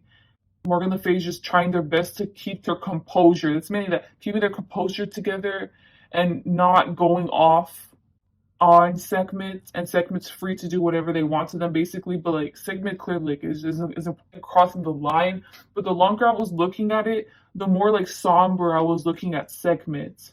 The more I was able to tolerate the stuff that Sekhmet was doing to me, and that if anything, I noticed that Sekhmet was actually trying to help me out a little bit. By me, I'm saying like I'm being this person, which is Morgan Le Fay. Like Sekhmet was actually trying to help me out with these few things, and I was seeing it as being annoying before. It's like seeing them differently now and being able to tolerate them. But then now over here in this is like the future. Like this was not even connected to any of this. This one is the Magician card, and I think that Morgan Le Fay is actually gonna befriend Sekhmet, and it's gonna allow them in their life to enter their lives, but the Morgan Le Fay has to be the one in charge. And then Sekhmet is going to be content with that. And then, if I'm being honest, like this is like an abundance being created together over here with the Magician card. Success, maybe even starting to befriend one another and start asking each other for advice. It's like on that level. I think that it's so important for me to say this because even though it sounds like the same thing I said over here a little bit with the Ace of Swords and these two cards. This one, it all felt like a fake layer. Like everything just felt fake. Everything just felt like intolerable. Everything just felt exhausting. But with the Magician card, this energy is so different. It's like you both are tolerating each other, but you both aren't being fake. You both aren't holding each other back. Like you both aren't holding your personalities back. That's what I mean. So especially with the personality clashing, I think that's gonna end up being solved in the way feature. If this resonated, please comment. It would be interesting to know your story and how exactly this fits your scenario. And please like, dislike, comment, subscribe, and have a great day or night. Bye. Hello to those who chose pile 3. So there's going to be 4 sections in this part. This is the first section, and this is on how spirit is objectively viewing you two and both of your dynamics together. So like they're gonna call you out on your bull, or they're gonna call you out on how healthy and beautiful you are as a person. I don't know if it's this person or if it's the other person. So this person, I'm gonna call them Oya because they have that card, and the other person, I'm gonna call them Peace. Okay, because that white buffalo woman too long. I don't know if this represents Peace so far or Oya, but from what I'm getting is like this person is annoying. Like they're annoying, and I think that it's Peace that's annoying Oya. Like so much, because it's like, are you gonna get out? Are you gonna get out? It's like someone who it's not even stuttering. Like you know how whenever someone looks like, oh, never mind, but they're mm, mm. And they keep on doing that, and it's like, are you gonna say something? Are you gonna say something? It's just like that's how Oya is. I think that's how Oya's feeling towards Peace. And over here, it says eat your veggies and all this stuff. I can read it, but it's because I know what Peace is thinking. But Oya doesn't know what Peace is thinking. Oya can only hear the I'm getting that this Oya person is on the brink of just not helping, of trying to stop initiating things with Peace. So this could translate into, sorry, I'm eating something. So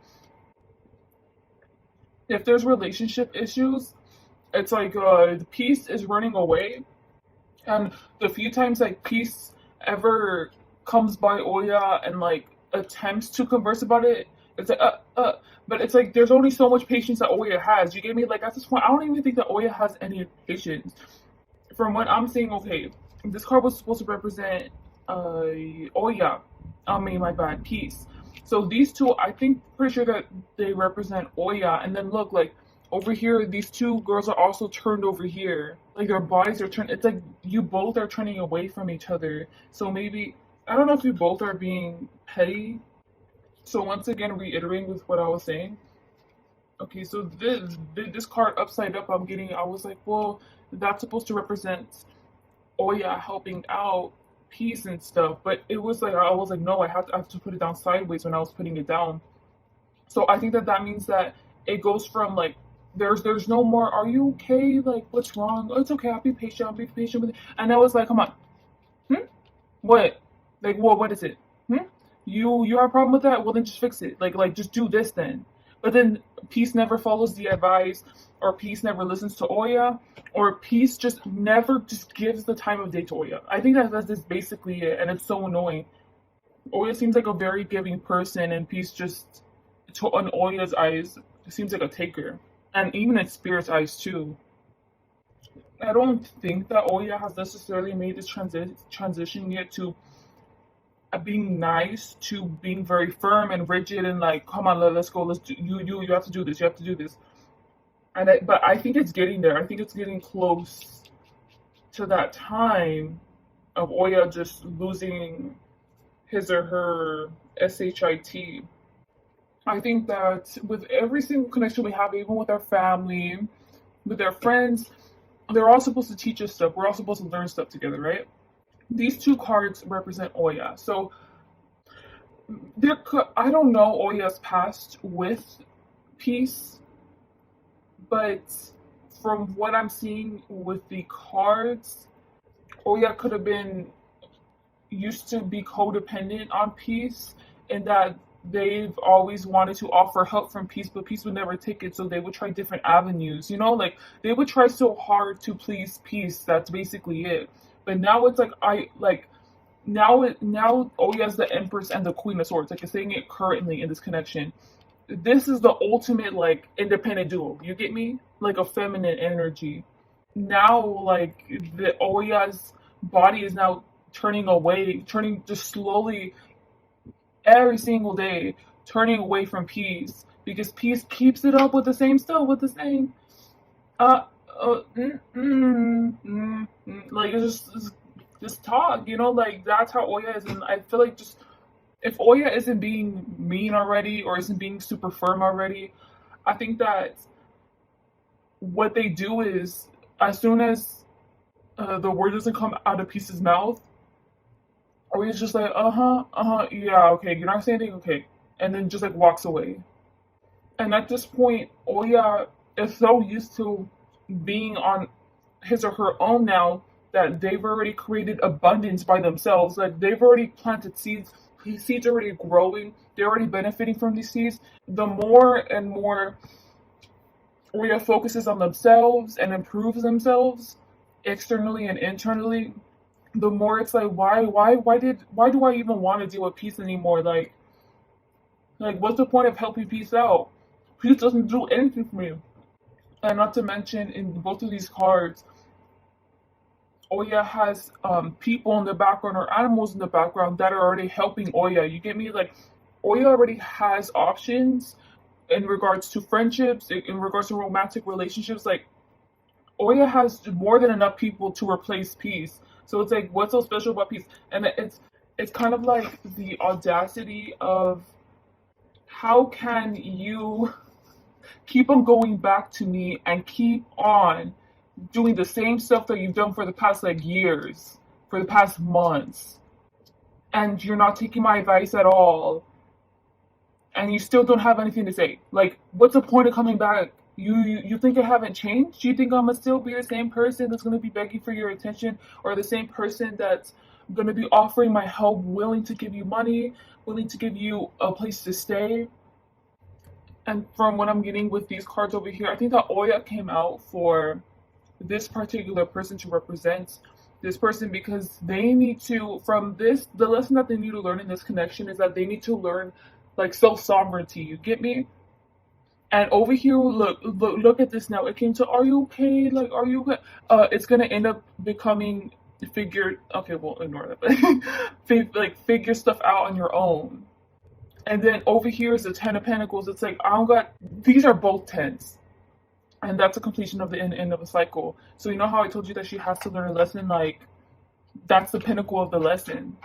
When she lets go, she or he lets go of peace, and I'm really getting like Oya's lesson is to cut off peace, at least for a little bit. No, yeah, just cut off peace, because I was gonna say a little bit, but I don't even feel like Oya having an emotional connection to peace. So it's like, what's the point of going back? Like, Oya didn't even got a connection like that with peace.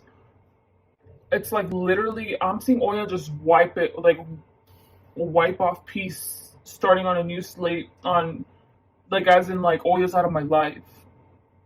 So at least at this point, this is how Spirit is viewing Oya in this connection, and that could possibly be the actions. Now over here is peace inside. With the Nine of Swords, I'm seeing that it starts off with the addressing the problem over here.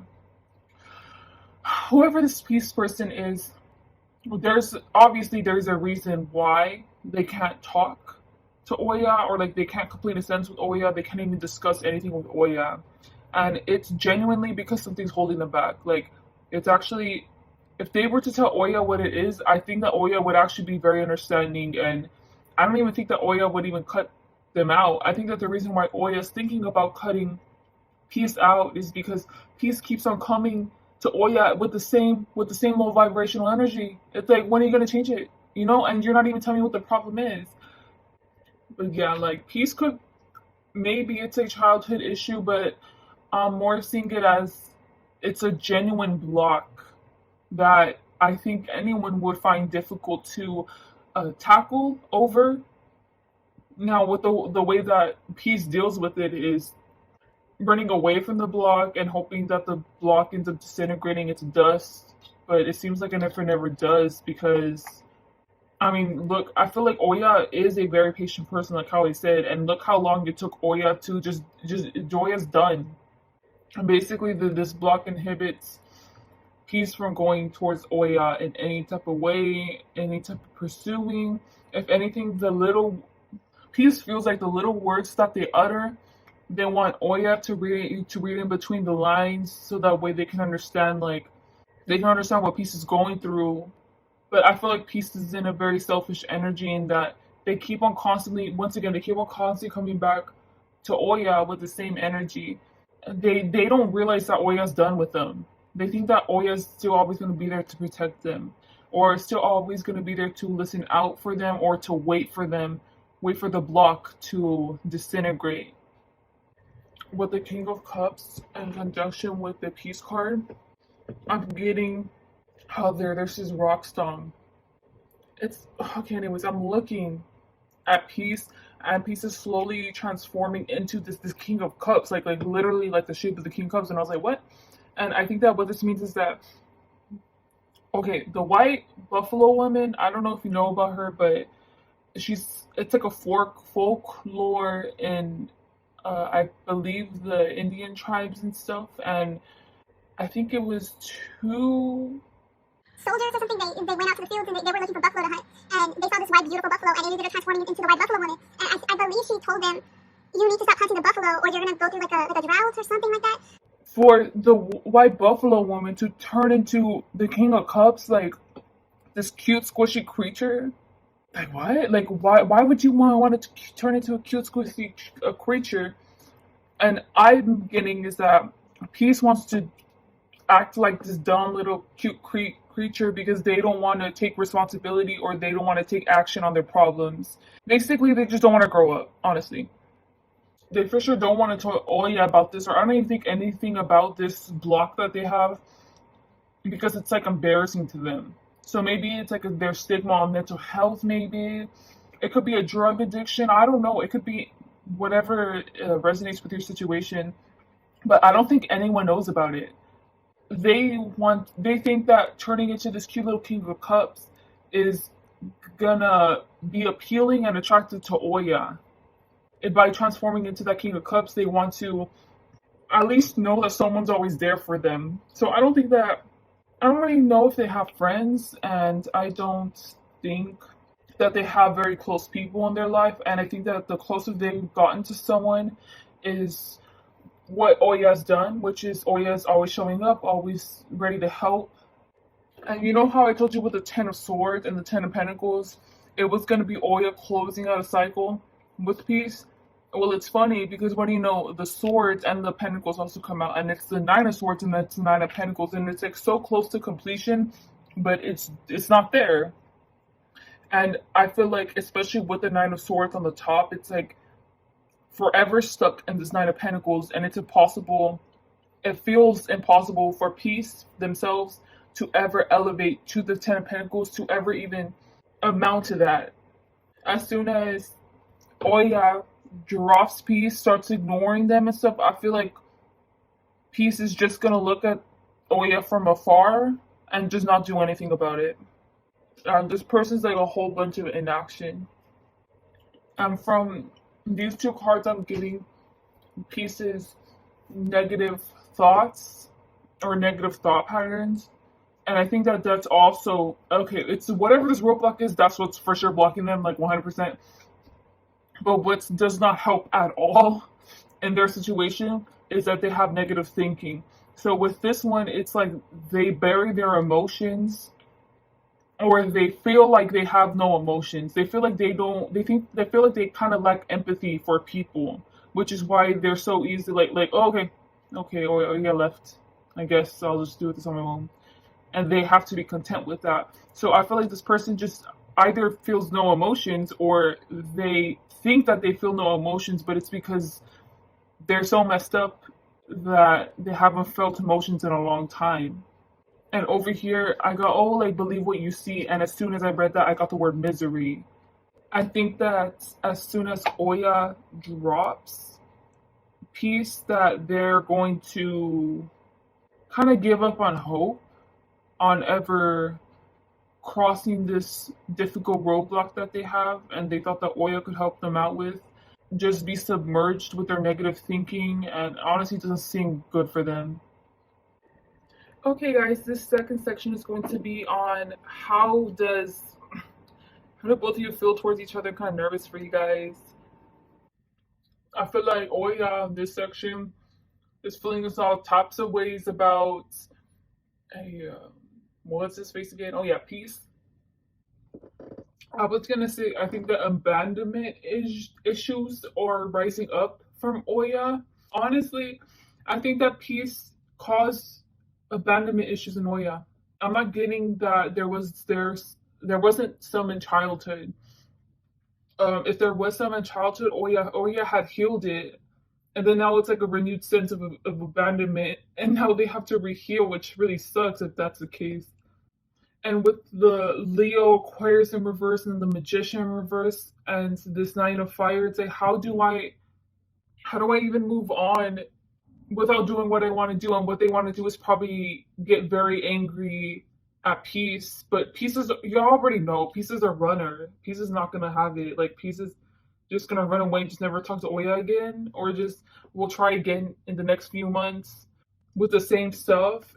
Like how I was saying with them feelings that tops of ways, I feel like with the Leo in reverse, this person could definitely be a Leo, by the way. Like really, like it starts off with a Leo. So, or it could just be their feelings in the situation just very sparked, and they feel a lot of passion towards it because uncontrolled anger. So over here, it's like burning anger at the fact that someone's abandoning me. Like at the end of the day, it's because Peace is abandoning Oya. It's either they feel like that towards towards Peace, or they simmer down with the Aquarius in reverse. And either way, it's still like I'm gonna make a plan and I'm gonna be like vindictive and stuff. Like that's the only way they can channel their Leo energy or their Leo personality in this particular situation. Like especially if this person's like an Aquarius, is like they this person has a plan and they want to have that plan mastered, and they want to know that that plan's gonna come true to basically make Peace suffer for what Oya had to experience. And while I'm looking at both of these, like either scenario of how they're feeling, like just so much stuff done. You get me? Of the whole situation. Okay, both times in regards to Oya's feelings, Peace comes out as the Knight of Swords, which is, let's be real, that's someone immature in this case, and also the Page of Swords. So with the Page of Swords being in reverse, coming out with the winning in reverse, I mean, with Oya transforming into the Ace of Swords and building on the Ace of Swords, it's like, no matter, you can be the Page of Swords or you can be the Knight of Swords. I don't give a fuck. I will fuck you up. Oh my gosh. Like don't fuck with me, don't come at me, don't even come towards me. At this point, regardless, even if with the winning card, regardless if Peace comes to Oya, even just like a little bit of improvement, it's like that's not enough. It's either you are improved or you're out of my life. You get me? It's like that, and I think it's impossible for Peace to get ever to that level in this fast amount of time. And Peace, I mean, at this point, Oya's just like, I don't care. I'm tired of being reasonable. I'm tired of having so much patience. I'm tired of giving so much energy to a person, or yeah, to a person that gives me nothing. Like I'm getting Peace literally doesn't give him anything. So that's all I'm gonna read from there. This feels very hostile. Their feelings feel, I mean, I'm out here yelling and stuff. How is Peace feeling? I feel like Peace already feels like Oya already kicked Peace out. I don't know if Oya's already setting boundaries and they're being very evident. I think that Peace is very cautious, like this is very pay attention to the little details, and they've noticed that the little details and Oya have not been good towards them, you know. By Oya being firm and setting the boundary, I think that they have, like at this point, I think that Peace has already assumed that everything's already ended, that Oya doesn't even want them anymore. But little do they know, Oya actually wants it to officially, like they want to literally tell Peace that it's ended, but then Peace, because Peace always runs away, they don't want to hear it. First off, they don't want to hear it from them, and second, they just want to see it in their act. Like they don't want to hear it from Oya because they can't handle that kind of criticism and like blow to their ego. So that's why it's best to assume now that it's already over with Oya, and it already basically kind of is Oya over with Oya unless you come to them correct, which at this point they are not about to do at all. I can see how with them running away from things, them not letting anyone in on who they truly are and stuff, the closest they ever got to someone seeing who they truly were was Oya. So I think that right now, because they really think that's over with Oya, so I don't think that they're gonna come. I don't know. Never mind. They're like commemorating her, like in their head of like her death. So I'm picturing with a Page of Cups, he's at a funeral and he's mourning the death of Oya, but like she isn't dead. And it's not even like the death of the connection. It's like he's mourning the death of Oya. So I think that this is their way of coping with losing someone that they consider themselves to be close to, but it's kind of it's very skewed because Oya was never close with this person. It's like petting someone's like dead body and being like, "Oh, it's okay. Like it'll everything will be okay in the future. Everything will come together good in the future." So I think that this person Peace also thinks that Oya will be able to be revived and have a change of heart later on in the future. But I think that they think that by that time Oya will still be the same giving person, will still have the same personality, will still treat them the same way. But little do they know, like they are messing it up because they are all up in their head in Fantasyland. Like Oya's gonna leave right now. Like Oya's gonna leave right now unless you decide to change. And I think that this person Peace listened to music to commemorate her too. So I think that right now they're listening to sad songs or songs that make them think of Oya. And this if I mean girl feels like the actions of someone who is not socially adept, who thinks that they have friends when they really don't. And it's so sad, like from all these interpretations I've been getting so far on Peace's side, like they don't ever consider Oya's feelings. They just assume that Oya is this idealized version of what they make her of, him or her of, or they think that Oya is always the same person that Oya's always been. I don't feel good reading either of their two energies, but I'd much rather read Oya's energy. I don't. I'm just gonna tell you what I'm seeing, and I don't want to say it out loud. Okay, so I moved on to the Gemini card to the Make It Rain card, and I was getting a lot of songs from it, you know, like a lot of rap songs with a lot of bass. And as I'm listening to the rap songs, the imageries come. And once I got to Make It Rain, you know how I told you that he or she was setting up like a funeral to commemorate Oya in their minds, and like being like, oh, it's okay, like whatever. Honestly, I got that they ended up stabbing Oya multiple times in their fantasy, and I don't know what kind of interpretation I'm supposed to get from that.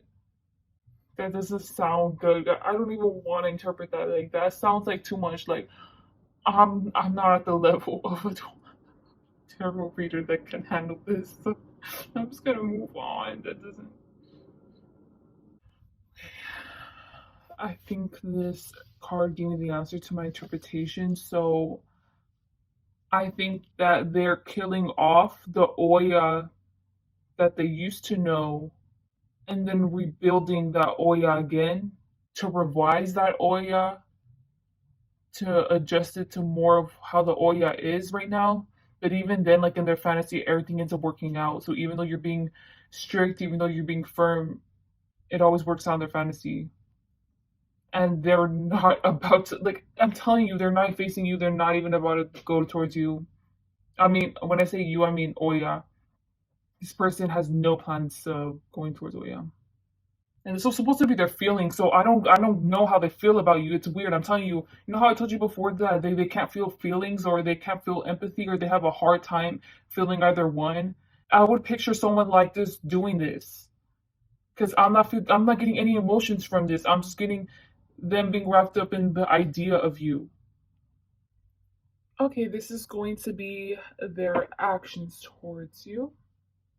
Wow. Okay, I think I'm getting a little bit into the outcome. The last section is the outcome, which is going to be the next section. But I'm first reading. I felt the need to read this first, and I think this is supposed to be Oya's actions towards peace, and I think Oya is going to find out the problem, the issue that's bothering peace so much. I instead of reading it as this, I read it as you're thinking someone's lying when they're really not. And I was like, wait, what? And then I got the Ten of Wands, and the first little cute little animal I looked at was this one, and they were telling this guy, I'm sorry. Pretty sure that the little animal that's saying sorry is Oya. And the Ten of Wands is someone who feels a lot of burden and a lot of stress, and I think that they're apologizing to peace. There is only one action from Oya's side. I think this is the future though. So the action of Oya is this, and it's super simple, and it's literally just one thing. And it's that Oya feels like the Eight of Cups, which is this well, and it's all dried up, and obviously it needs water in order for it to be okay. And it's not in the water, and I think that that's a symbolism of both of their connection. So it's not in the water. And then over here with the Temperance card, I'm getting like Oya truly is content with it. Like they're all this time, they're always content with themselves. It's just they're just annoyed with the connection and everything. So it's just Oya just suddenly looking at the connection, just be like, wow, this is so dry. Why don't I just why not add a little bit of water and see what happens? And then it happens. Oh well, like I'm fine. I'm truly genuinely content with myself. I don't need peace. So they revive it over here with this fish, and then they sent a long distant message, as in like this message isn't even directly to Oya. It's like a general message, and if peace ends up interpreting the message for them, which it's meant for them, it's like okay, then that's good. They do, and if they don't do anything about it, whatever, I don't care. And if they can't even interpret that it's for them, oh well. I don't care either way. Oya ends up sending the message, I'm here for you, and that's it. That's the only action. But it's funny because this outcome is, I think, is alluding to maybe what's going to happen over here. Look how much cards. Before Oya had way more cards than Peace, and now Peace has all these cards compared to Oya. And this is what the outcome's going to be. So let's see what is going to happen over here. Over here with the Hermit and the J of Swords, I don't know if they're going to receive their communication or not from Oya yet. I assume that they're not. So far, I haven't read any of these because this was where Oya said the communication right, and they're not even facing them at all. And I was getting the J sword just like cutting little bananas meticulously and super slow, and the Hermit was just like taking their time walking around, just looking around like, eh. But yeah, with that in mind, I think that that shows more for their personality. So Peace is probably a very, very slow moving person that is precise and just needs everything to be perfect in order to move. Never mind. I think that Peace is going to see the message, okay? So it turns out it came from over here. So Temperance, even though it's the zodiac sign supposed to represent is Sagittarius, I mean, look at the water. And then over here, I equate it with the Queen of Cups, especially because the water element of it now being in water, and it's like echolocation in the water. I don't know what it's called, what that's called. And I think it's echolocation. Anyways, I think that they do actually see the message from Oya. Oh my gosh. Okay, well, when they send this message, this person is going to their actions. They're actually going to think about talking to Oya. Like they can't stop thinking about Oya now. They can't, specifically the message that Oya sent, and they're deriving all these meanings from it. And they're like, why? Like, what are you doing? This is someone worth it. That's what I was getting with this card. What are you doing? What? You're just gonna stop? I did not expect this because Oya. I mean, Peace does not seem like the kind of person to take action like at all. Oh my gosh, is this gonna happen really fast? Look what this card. I haven't looked at the cards. It says that project, that person, the idea is waiting. Get after that. The world has your back. So I think that they're gonna take action towards Oya. Okay, guys, you know what I'm getting from the Four of Cups and the Ace of Fire? Okay, like how if you're Oya, I'm just letting you, just reiterating this, that this person is not, I think that there's something wrong with them mentally. They're messed up, okay? Don't take it to heart. You are taking it to heart though, that this person has been contacting you, okay? But when you send out this message, it's bad. Like it's bad when they contact you. It's bad because they're just it's like the floodgates, a bombing of like a canal breaking.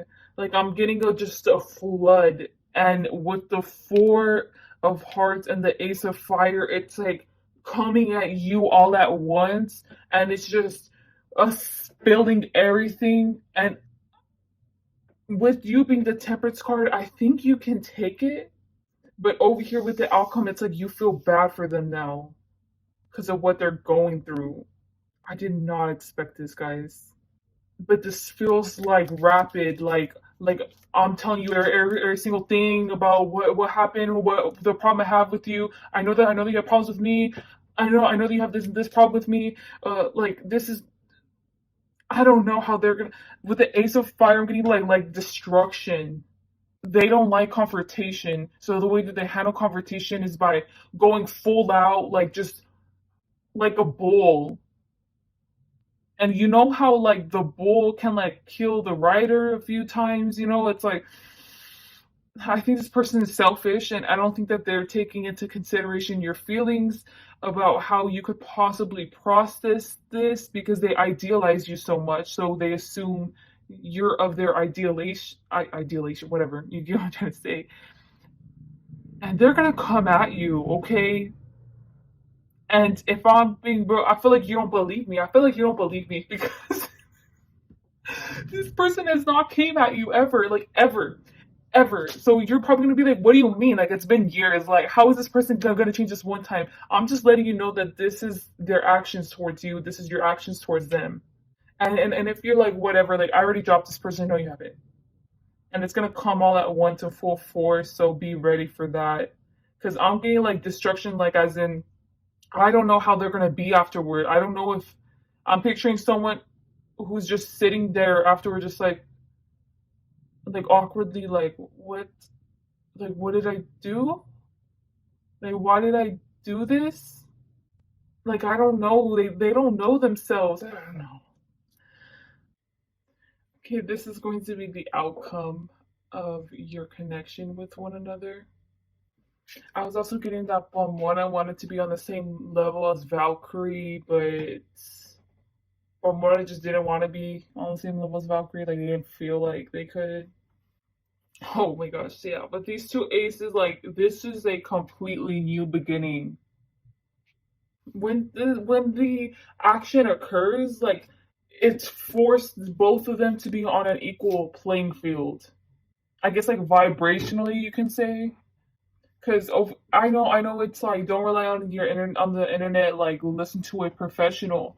But what I'm getting for the way I'm interpreting it, it's like we're both the professionals and we both have to listen to each other. Like at the end of the day, you both are professionals of your own emotions, and you know your emotions, and you have to, like I'm getting with the Ace of Swords and the with the Ace of Swords, I'm getting like discovery and like analyzing, and then the Ace of Cups, it's like forcing the cup to open of emotions. And I don't know what is gonna spark of this because I'm only reading the middle, but this seems like a very long discussion that you guys are gonna have to get together. And I think that you both will be surprised how receptive you both will be to one another. Peace's side is like, well, F it, I'm already here. Might as well say this and this and this and this. This is what I have to tell you. You tell me everything now, and then Oya says everything. But this feels constructive. This doesn't feel destructive. So I think that the way it came out of Peace's mouth was very destructive. But as soon as they're done saying their piece of the story, or their opinion, their thoughts towards Oya and like what they're going through. Like they just go at Oya and then they stop, and then as soon as they stop, it's an evil playing field for both of them. For both of them to be on the same, like at least emotional and like spiritual vibration, handle this constructively. And then I'm also getting the phrase like handling this like adults. And what's funny was that over here, Pomona, I was getting that Pomona didn't want to be on the same level as Valkyries. So Pomona's just like lowering herself down. But honestly, I feel like Pomona is Oya. So Oya's on this side again, and Peace is on this side. But instead of Oya, I must be saying Pomona, and instead of Peace, I'm gonna be saying Valkyries. I think this is the aftermath, their emotions that these two people are feeling. Palmona's side is like, you see the Two of Cups? It's like, oh, okay. It's like them putting on a brave face when they are feeling all types of ways on the inside. You know how I told you before, too, that I guess you could say Palmona's feelings were very either indecisive or it's like one extreme to the other. It's like Balmonas is feeling these extremes inside them, but they don't know which one to choose, and it's so confused. Like it's putting Balmona in kind of like a like catatonic state a bit, and like a catatonic is okay. Well, catatonic schizophrenia is whenever someone's schizophrenia literally just can't move for hours on end or minutes on end. I don't. It varies, but it's a very debilitating like condition. It's really sad, and I'm getting like that. Like I said, sort of. So it's like they don't know what to think of it. They don't know how to process their emotions towards Valkyries. And it's like, okay, I'm taking this in. I'm trying to have a brave face so that way we both don't falter. You get me? Because Balmona feels the need to put on a brave face.